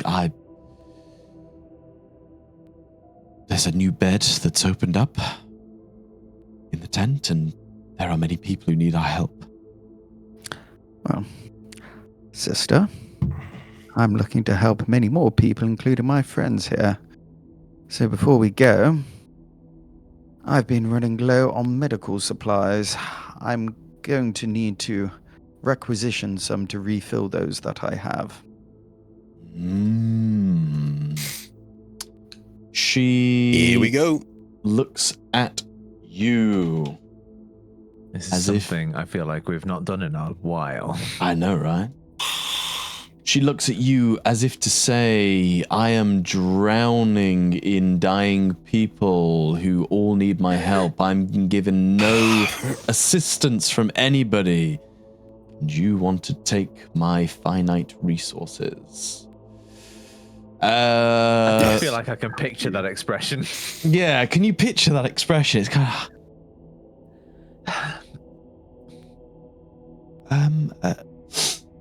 influence going to be a DN 5. Do I get anything because she is a fellow sister? That is included in the DN 5. Okay. Sorry, what did you say? Fellowship? Oh, No, it's an influence test. influence test, yeah. influence. Which is your gear. You got a DN of 6. God, I haven't done one of these in a while. I know. But look, we've slowed things down. I'm slowing things down, giving you guys a chance to do things. DN5. Oh my god! The minute that's not a pass. I'm gonna reroll with Wrath. I mean, That's still not a pass. You got 6 glory. Can I use 3 glory? yeah, I'm happy with 3. Yeah. Okay, edit test. 3, 4. Just need 1. Yes! Nice. Huzzah! Huzzah! Shit for better result. She says, well, I'll certainly supply you with what I can. She will start handing you over various first aid type equipment, things that would be needed in the heat of battle for cauterizing wounds, closing cuts, drawing poisons. So because you've still not used the Martyr's Gift side of your medikit, so you just regain that as a usable medikit. Shift for better result.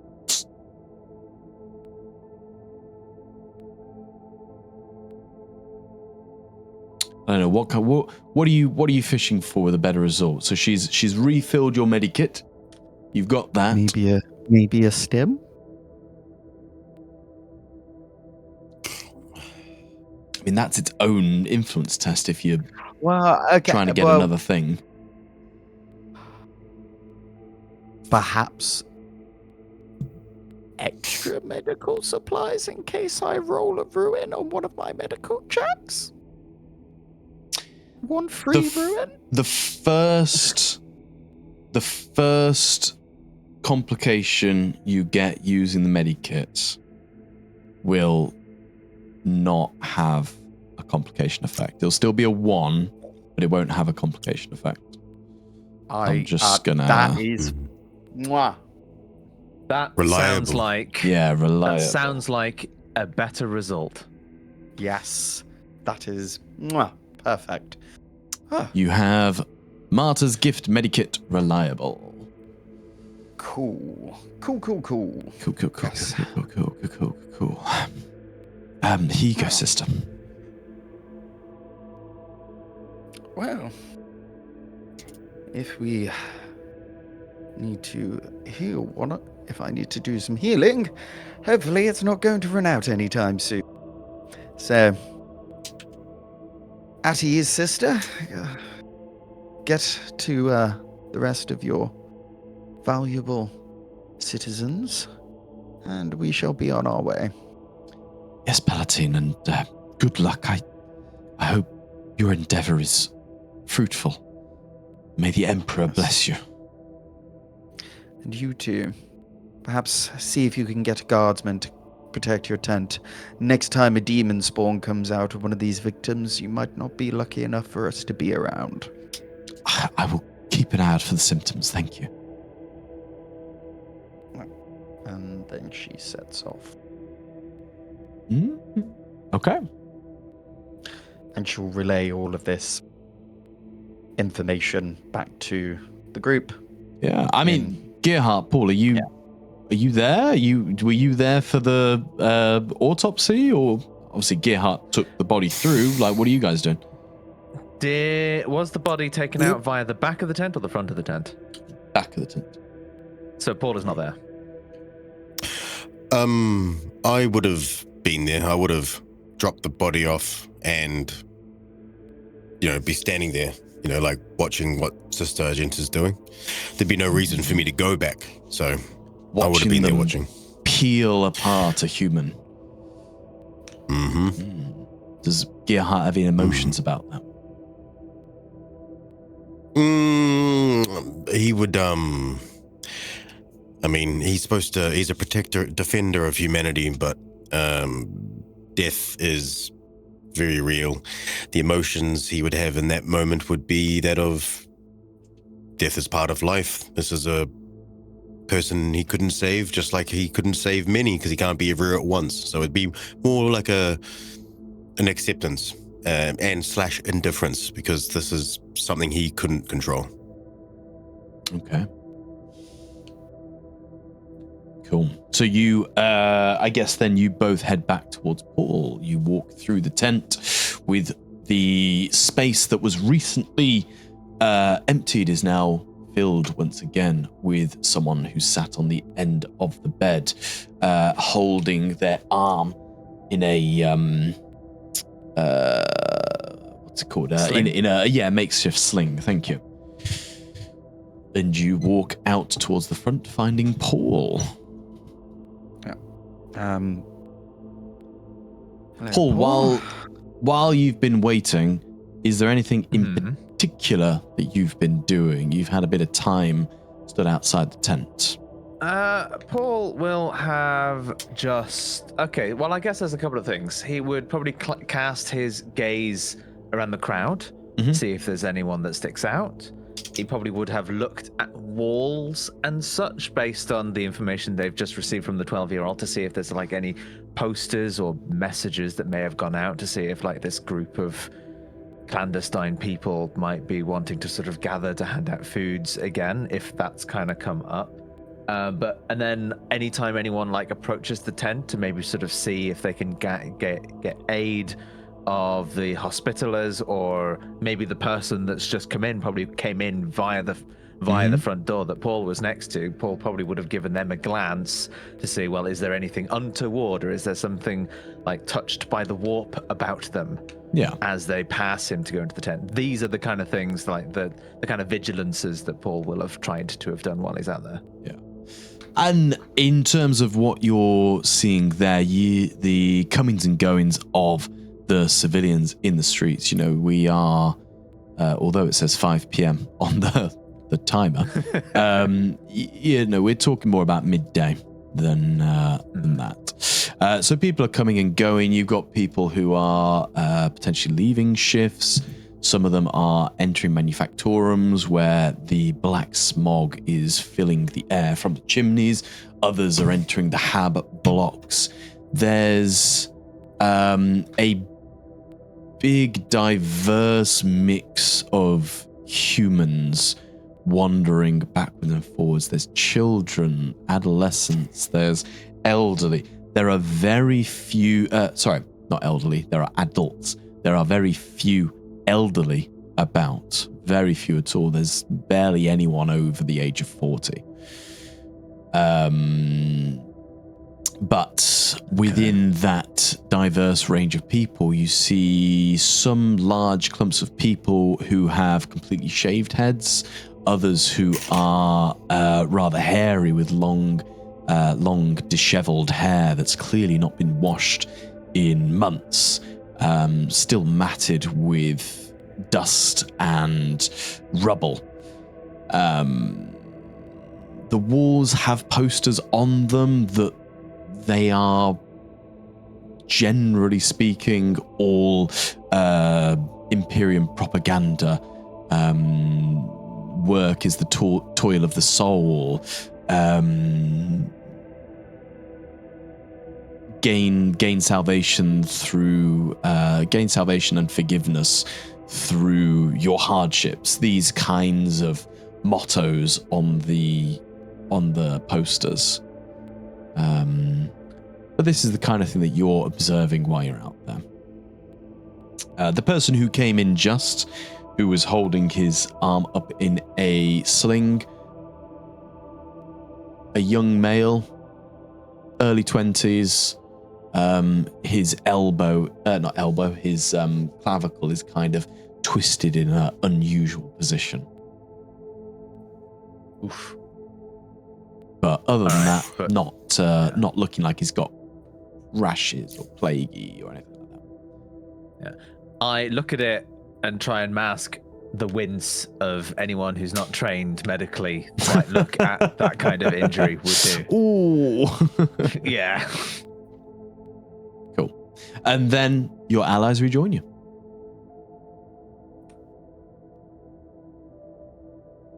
No more demons then? No, just one with no head. Less ideal. Yes, not Did much. they survive? No, what? No. I'm joking. He was. I think she goes into. You see, you can't survive without a head, but if you think there is for 2 seconds, the brain does continue to function.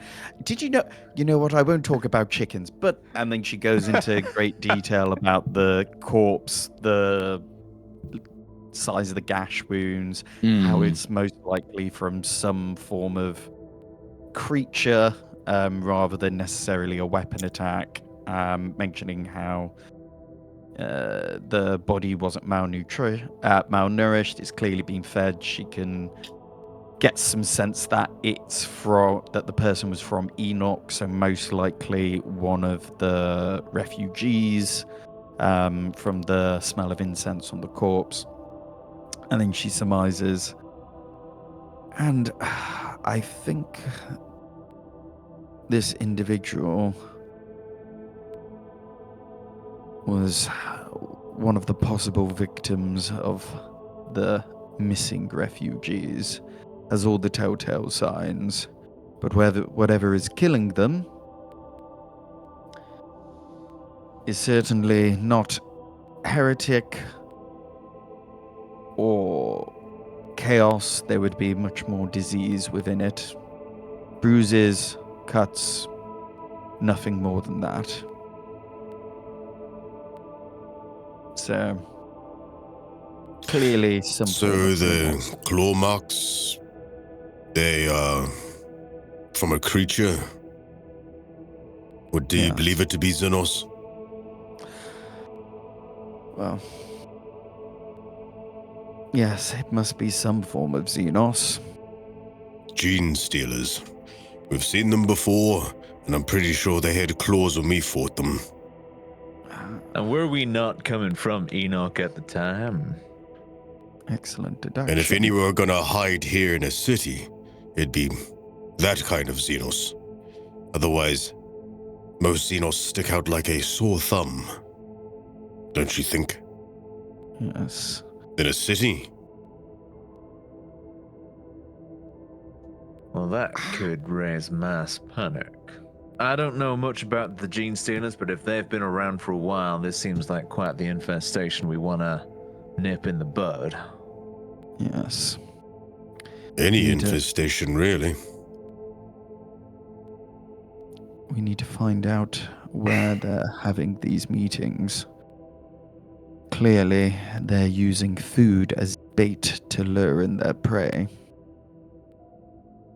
We've seen that playbook be used before. It is effective, obviously. Starve those. Draw them in with food like you would a animal. Treat it as livestock. Well, I guess. we have a direction, we have answers, and I don't think we've got any more children to grill over the fire. So perhaps we should move. She laughs. I agree. You said this victim you autopsied looked well fed. Yes. Well, I guess that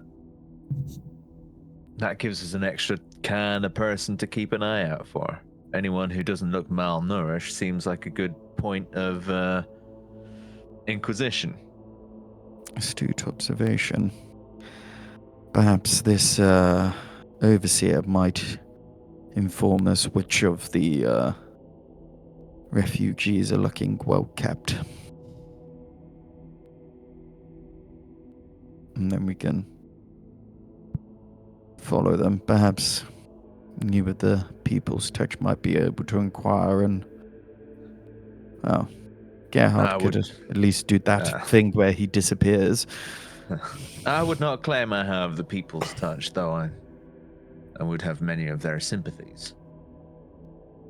But no, I kept an eye out for the posters around while you were inside the tent. Seems to be our standard issue. Propaganda, one or two bad words against our sanctioned sackers. I'll be tempted to pull them down as we walk past them. Yes, well, I think when it comes from that, albeit brief, conversation with that child, I don't think I quite have the People's Touch when it comes to getting information, Paul, so I think I might have to leave that to you.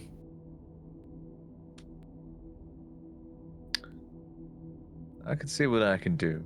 Maybe I can try and inspire him into giving us some words. That's about all I can offer. And on a positive note, if you get poisoned again, I've got a fresh batch of syringes. Hoorah. No, that is good news. That is good news. You never know what'll happen. I certainly was touched by the poison enough times to know it's not pleasant.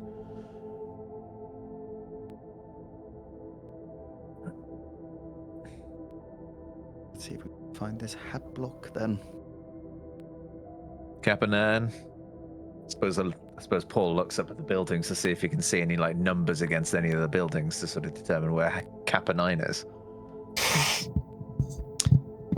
Funnily enough, in the bureaucracy of the Imperium, you do see one of the hab blocks with a large Gothic 9 printed in big font on the outside. It's look, not. have it. We're on the outside of it already. It's not too far from you. It's just a little bit further down the street, but it is very short walking distance. Number 8 and number 9. We've made it. Let's hopefully not find an entire Xenos underground.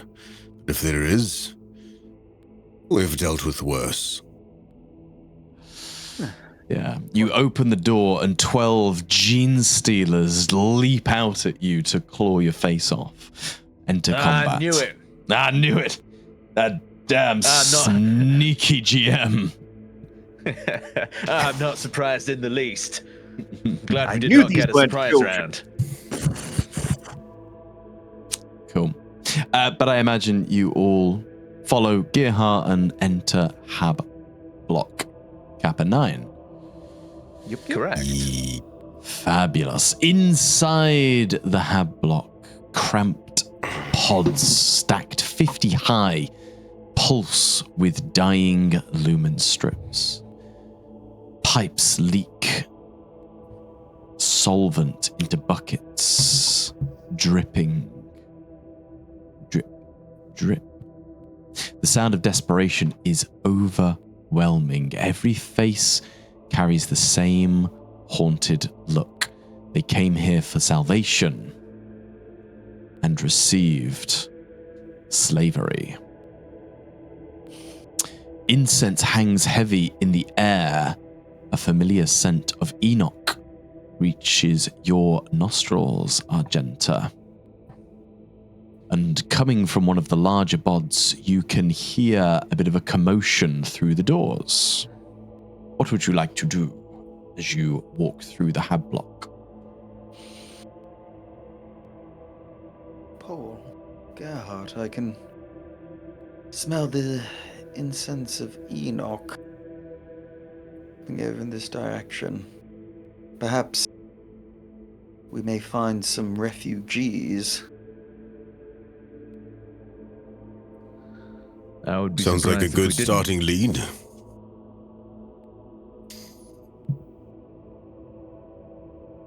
Yeah. Walk over to the incense like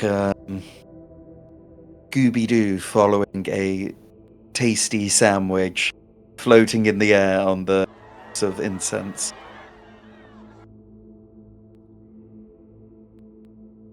Sorry, I'm trying to find my right one.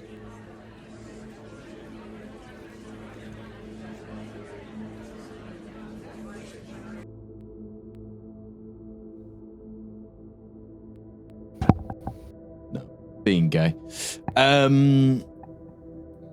Gay. Gay SFX.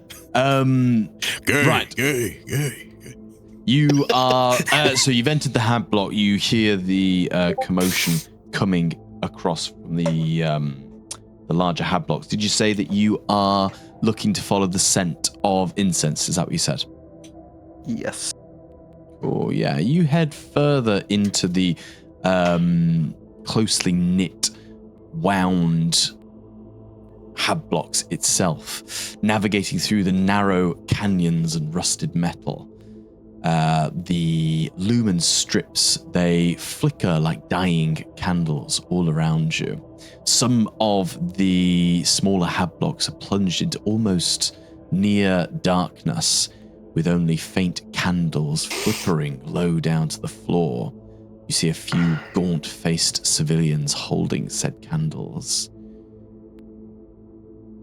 Rows of stacked hab cells line the walls of the pods, little more than coffin-sized recesses, filled with threadbare blankets. As you pass by, you can see that each of the hab cells, they have some small element of uniqueness, of character. Even though they are carbon copies of each other, they have small relics, a symbol of the Aquila, a hand-carved wooden statue, an incense burner glowing faintly, bundles of dried flowers. In the background and from all around, there is a constant murmur of misery, like an unholy choir.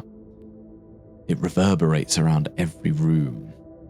Whispers in the dark, sickly coughing, faint cries, and the occasional guttural sob. From high above you, you hear the crackle of a loud hailer as over the tannoid it speaks. Work is purity. Purity is salvation. Ration protocols remain in effect.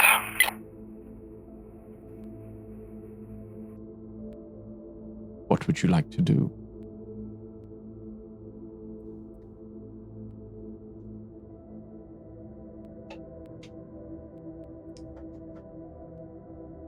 I have been doing block. Wonderful. I mean, you've led them down here. I know, but okay. Well, fine. We all get sessions like this. This can be yours. Okay. Right. So, do I notice any of the people that seem nourished? That was going to be one of my questions. There's Can we, glance around? Are there people who are less gaunt than others? Yeah. not really. Everyone is very much of a malnourished nature. There isn't anyone that you're really looking at and thinking, yeah, he's had a steak recently. The faces are gaunt. People have got tear-stained, grimy faces as some sit cuddled together on the near bare beds. But no one is really, no one's really looking well fed. Okay. Well, nothing to see here. Let's go and see the overseer. Yes. Okay, I guess. Yeah. Everyone seems well fed. She'll just, before she leaves, she'll just say,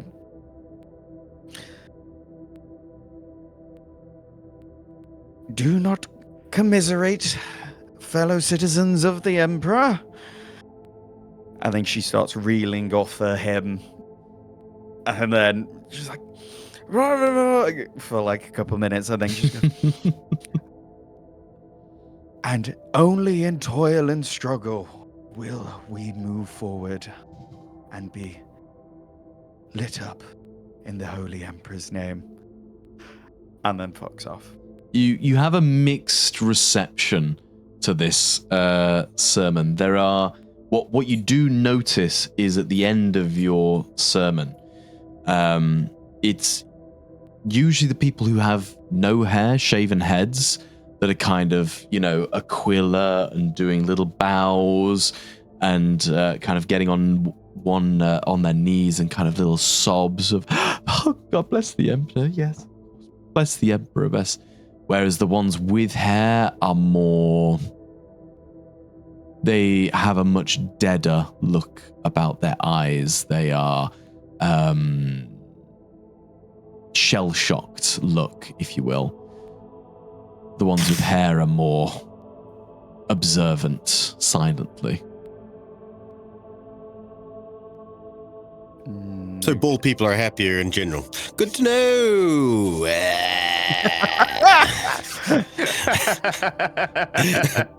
You guys are fucked. How did you know? Would it be safe to surmise that the bold people are from Enoch and the ones with hair are the ones from Tauramis? Or are the bold ones more devout? Roll me a scholar DN5. I don't know how many times Argenta has seen like mass immigration of the Imperium.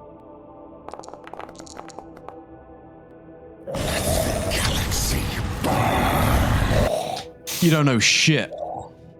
You do not know shit. I'm rolling. Oh, fuck it. I've got a complication though. You do have a complication. You can still roll. I said it's. You've got glory. Hey, you use it. It's yours.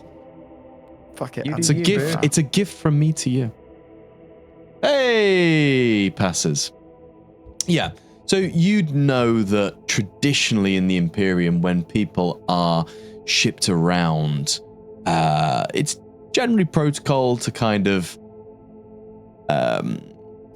similar to what you see about prisons in films, where people come in, they get given set clothing, that everyone has their head shaved, they're given a bath, or like a general rinse down kind of thing for cleanliness and the rest. So it would not be a stretch to deduce that those who have shaved heads are the refugees who've been brought in.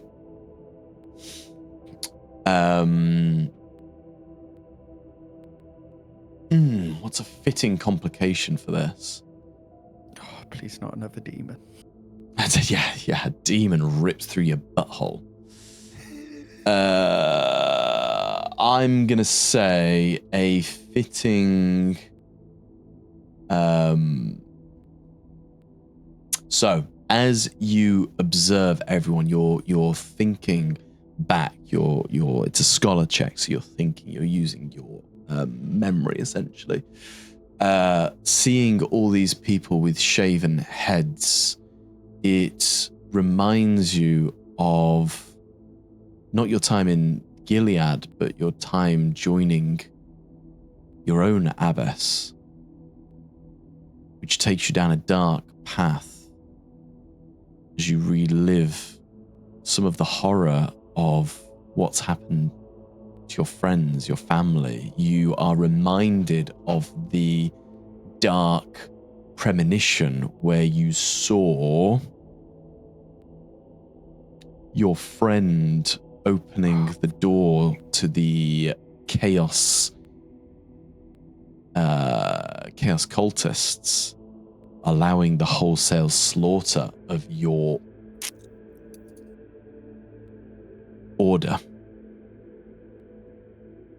How does Argenta react to that? She is shooketh.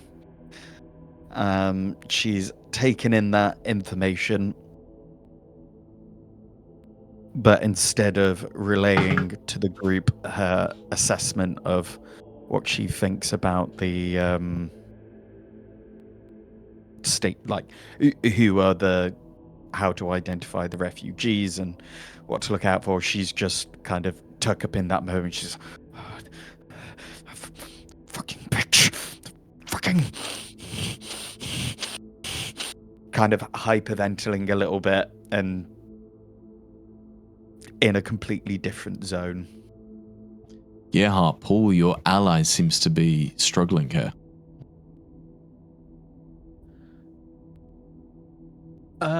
Okay. Paul... Sister, are you alright? Yes,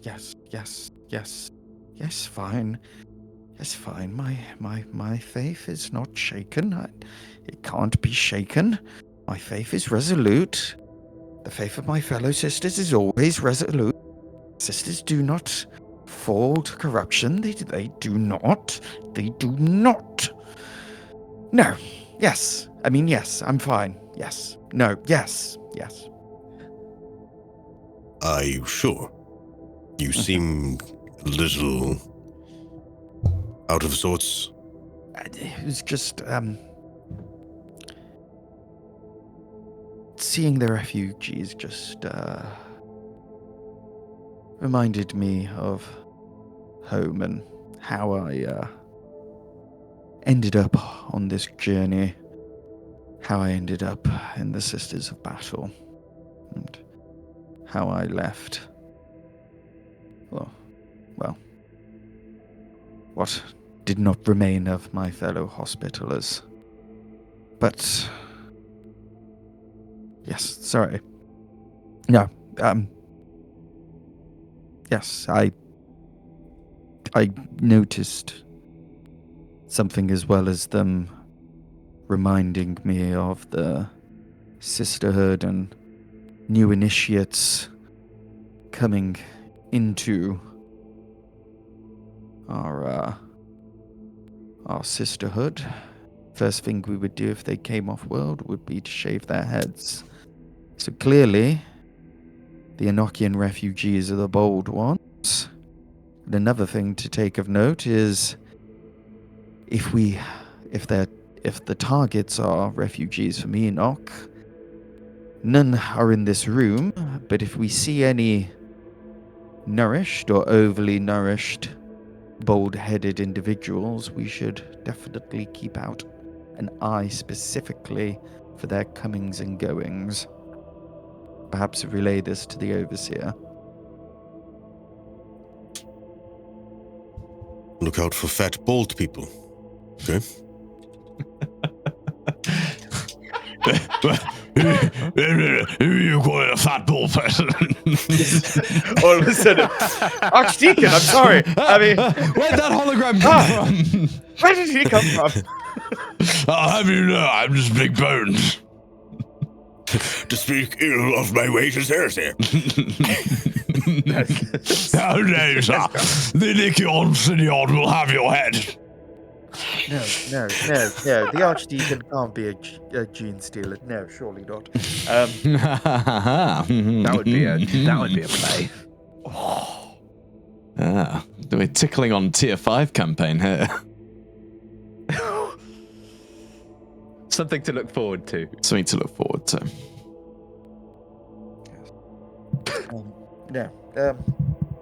Yes. Thank you for centering me there, my lord. Much appreciated.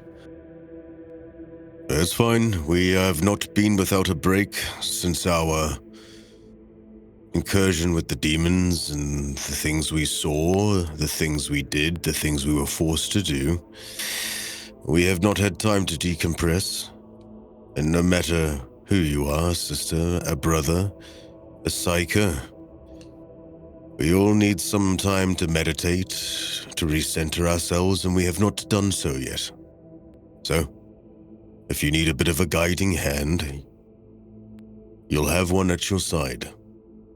You'd need not but ask. Thank you, Lord Gerhardt. I knew I could always rely on you.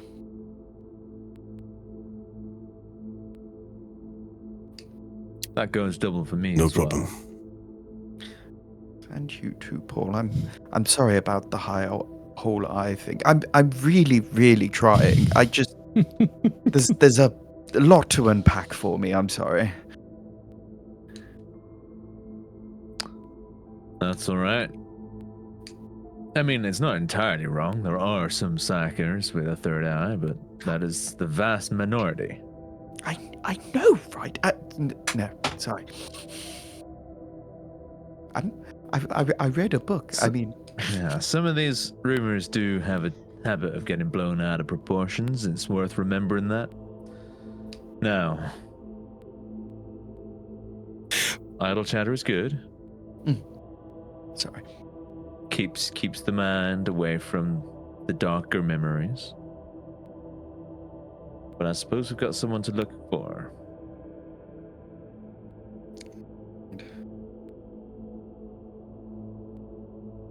Looks loose. Let's look out for these well-fed, bald people. Yes. Indeed. Is that? Oh, go on. I guess as we retreat from this little space here and walk closer towards like the main entrance of the hab block, Paul might just like tap someone on the shoulder and just say, "Excuse me, I'm looking for a person by the name of Benesca. I hear they're an overseer in these here parts. You wouldn't happen to know who they are and where they might be?" Question for Paul. Are you trying yes. to tap on a specifically described person? We've kind of got two camps going on here of civilians.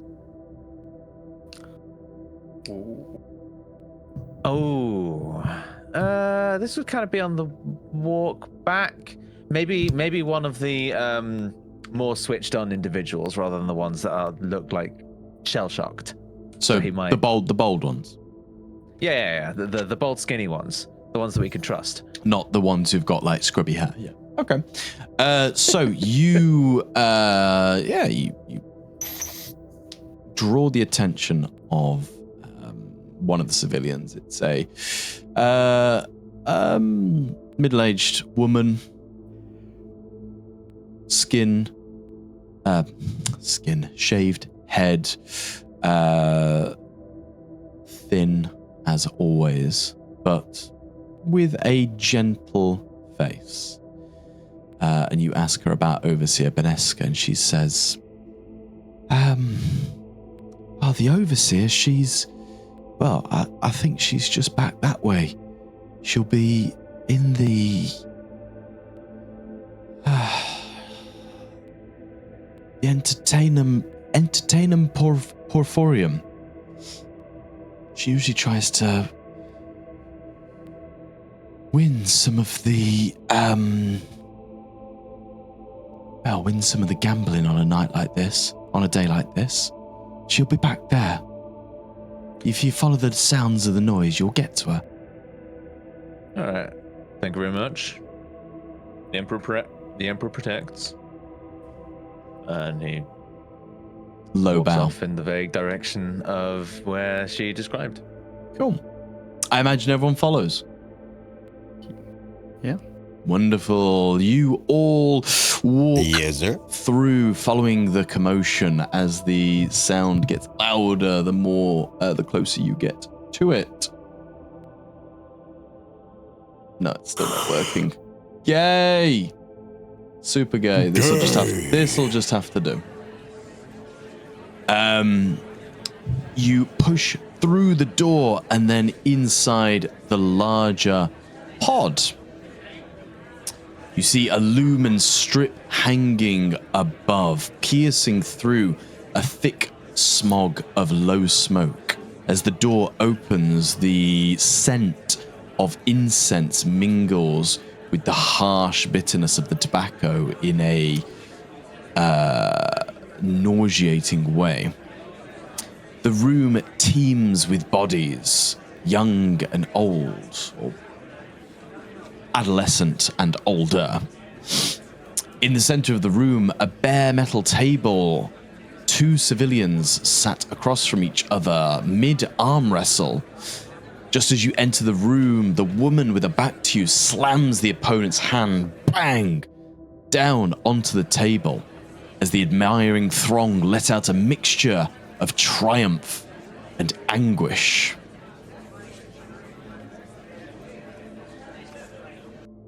What was that?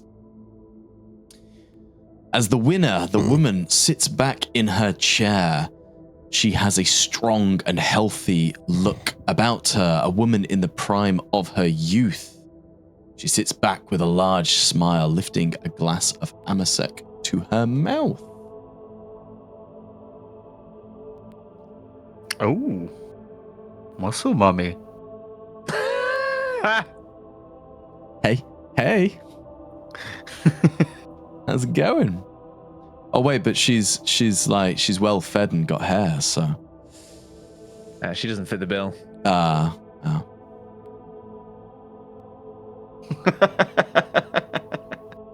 She does have hair. Yeah, that's always a good sign.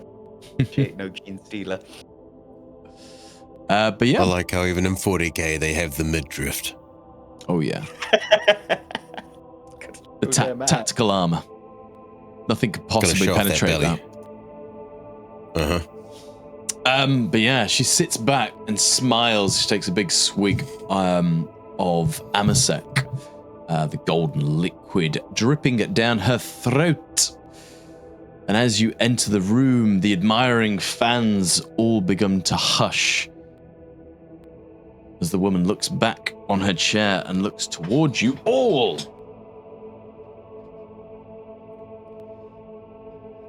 Can we help you?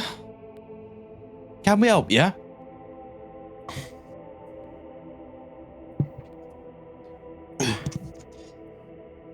Overseer Berneska, I presume. Well, you presume correctly. My name's Overseer Beneska. And you are? The name's Paul. My compatriots here, Argenta and Gerhardt. We've been sent over by Lord Jagrin. We've got a place that we can talk outside from the prying ears of the people around us. Gerhardt's a big boy, isn't he? Reckon you can probably throw a couple of people across the table?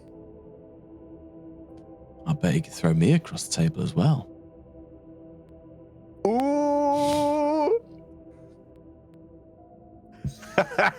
Is he wearing his helmet? He is wearing his helmet. Has he got his codpiece in? More's the matter. He's like, under the helmet, his eyebrow goes,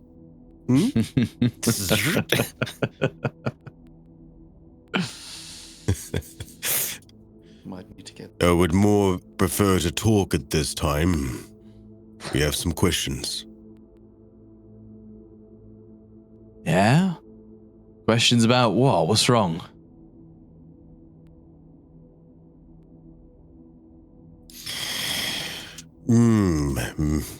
Perhaps in a more secluded setting. She kind of looks around at the admiring throng.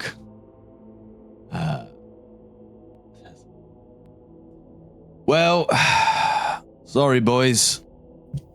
Looks like the party poopers are here. No. Don't worry. Just give me the go. God, I forgot the fucking name of the. What's the money called, Ed? Crowns? Credits? Crowns. Yeah. Is it crowns? It's It's crowns. crowns. Pretty sure they're crowns. Just chuck your crowns on the table. Yeah. I know. You just got to pay up. Imperium It's fine. crowns. Right. Well, come with me then. Ducats? Not ducats, is It's it? thrones. Thrones. You're very close with crowns. Very close. Brainy, Throne. almost Of there. course, Emperor's thrones. close. Yeah, that makes sense. And she, you see all these guys kind of, they start chucking the cash on the table, and she's collecting up all her winnings. The crowd starts to disperse, and she takes you through to a small office. It's not cramped office. It's a small office. It could comfortably fit her and a couple of humans. Fitting all three of you in there is going to be a bit of a squeeze. There's going to be a lot of closeness. That's all right. Okay. Paul is only little. But yeah, you enter the room. It's a single metal desk that's been bolted against the side of the wall. A few scraps of paper are spread out across it. There's a chair on either side of the table and a rather large, thick plane of glass on the table side of the wall.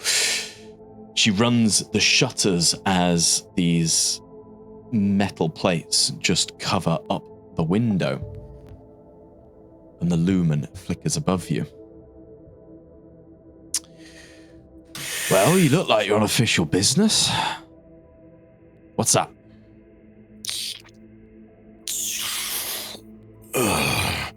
Gerhard takes his helmet off and puts it on the table. Handshake. Wow, it gets prettier. Paul's just gonna lean back and watch. Lord Jagrin has sent us.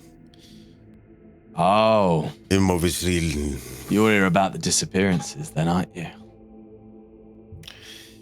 Seems to be you are well informed. Yes. Lord Jagrin has an issue. We have got history with him, and we have offered our help. We have just gotten here, so we have only got scraps. You're our first point of contact, so to speak. Well, obviously I report into Lord Jagrin, so the information he gets, a lot of it's going to be coming from me. As overseer for this sector, I got to keep the men in line.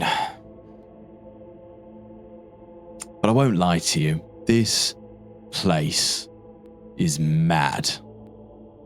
Right? It is mad. From what I hear, they've shipped in near 1 million civilians already. 1 million. Let that sink in. 1 million people dumped in this city. Never been here before, don't know anything. What span of time? How long's it been? Fuck. Left field question. Did we say it's been 3 weeks? I think it said 3 weeks. I thought it was. It could have been. I thought it was about a week. It's not been long. It's been no more than 2 weeks. No more than 2 weeks. It's not been long. 1 million people in 2 weeks. That's a busy port.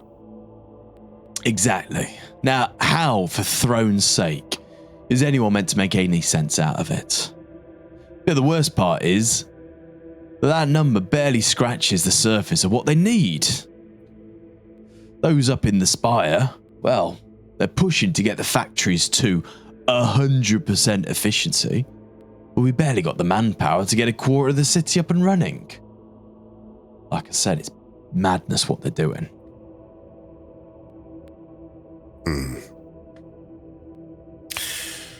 Well, from what I can see, the decision-making of how to get the city up and running is still a discussion. Not everyone quite agrees on how to get Tora Armus back on its feet. Hence why we are here. We are something real, something of change. If something needs to be fixed, and a step into the direction of saving lives and restoring order, then that is our exact purpose, and we will not be leaving until we find that order. If we can find the source of these missing people, get them back to toil, get the manufactorums back up and running, and the bearings to the system back out to the system, we can start bringing in cash flow again, and order, and food, and everything else will fall into place. This will be done. How quickly we get it done, well, that depends on the information we can get here today. Get moving on this mission of ours.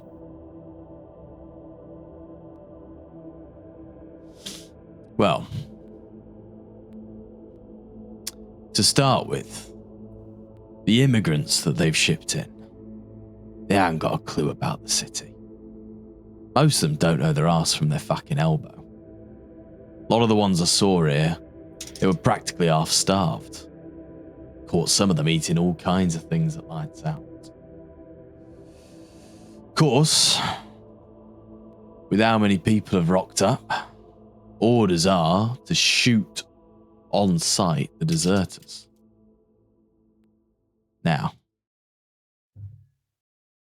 no offense to you, sir, but I ain't no commissar. And I don't want to be woken up with a knife buried in my chest, thank you very much. But the disappearances, it does seem to be a lot of the immigrants. They don't know the city. They might just be wandering off, getting lost in the tunnels, falling down crevices. Place is an empty shell. A lot of places for people to get lost. Conditions aren't the best, but they're certainly not the worst by any stretch. Lord Jegrin, he's a good man. He makes sure people have what he can. I don't think he's pushing them too hard. In fact, if I was him, I'd push him harder. The pressures are we is getting. But does tend to be the skinheads. The ones from Enoch. Well, it's funny you should say that. That's what I hear. A lot of them have come from Enoch. There's some people who say this from Ostia. One or two of them have come from that, the watery planet. They're talking about how dry it is here. What do they call it? Char something. Well, anyway, there's a few from all over the system, but there are a lot, it seems, talking about a lot of prayers, and they often have their incense burners and like to have time off for religious ceremonies and stuff. I do think quite a lot are from Enoch, you're right. Would I be correct in assuming that with the million that have come in over the last 2 weeks, there hasn't been that robust of a screening process? Well, I don't know. We don't screen them down here. We haven't got the technology for that. And you got cogboys really working in the sector recently. Only a handful for all the bloody manufactorums out there. And I very much doubt they got screened while in transit from Enoch to Torah Armas, simply due to the numbers. Well, that's why they shave them, isn't it? I've seen... They shave them and they get rid of all the diseases and stuff that's in the air. That's the screening, isn't it?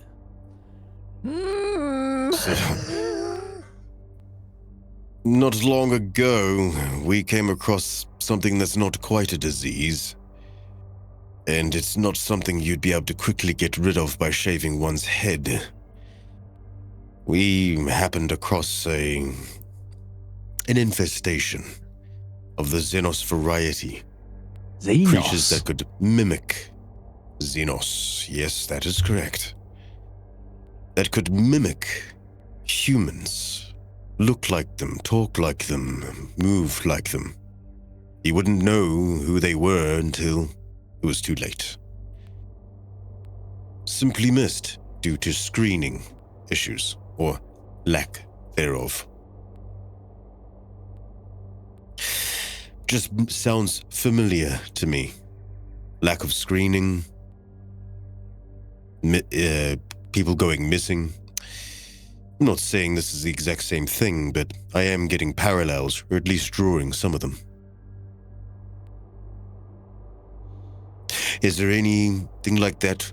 Some of the missing people, have they ever returned? Or have some of the missing people always gone missing? Xenos? They're the ones with the pointy ears, aren't they, Xenos? Tall, slender things. Well, my mum used to tell me stories about the them. elves. These ones were more of the large claws, huge heads. Not quite the pointy-eared, tall ones you're thinking of. These were rather disgusting. They move with people. They move like a hive. And they hide very well when in transit from planet to planet. It's how they move. You see her, kind of look under the slits of the blind to make sure nobody's outside the window. It says, "So you think they're here? What, like Xenos, but looking like us?" I'm not saying that they are here. I'm saying it's a possibility. This is, at this time, a completely uneducated guess. Or at least something I would like to put forth. Maybe it might trigger something in you, something that you may have seen and discounted or discredited simply because you did not have this information at hand. We obviously will collect that information and find this evidence if it is there, but I want to put it forth as a potential, just in case it jogs your memory. If they are here, we will find them, and we will promptly remove their heads, don't you worry. But it's getting to that moment in time. Right, well.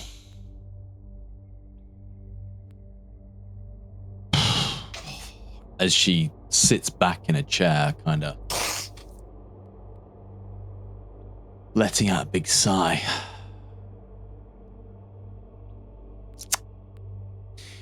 Look, I'm the overseer.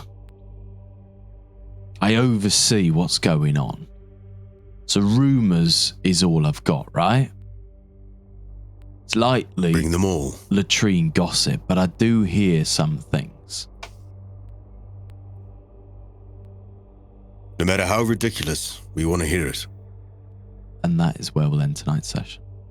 Oh! Can I have done a check whilst...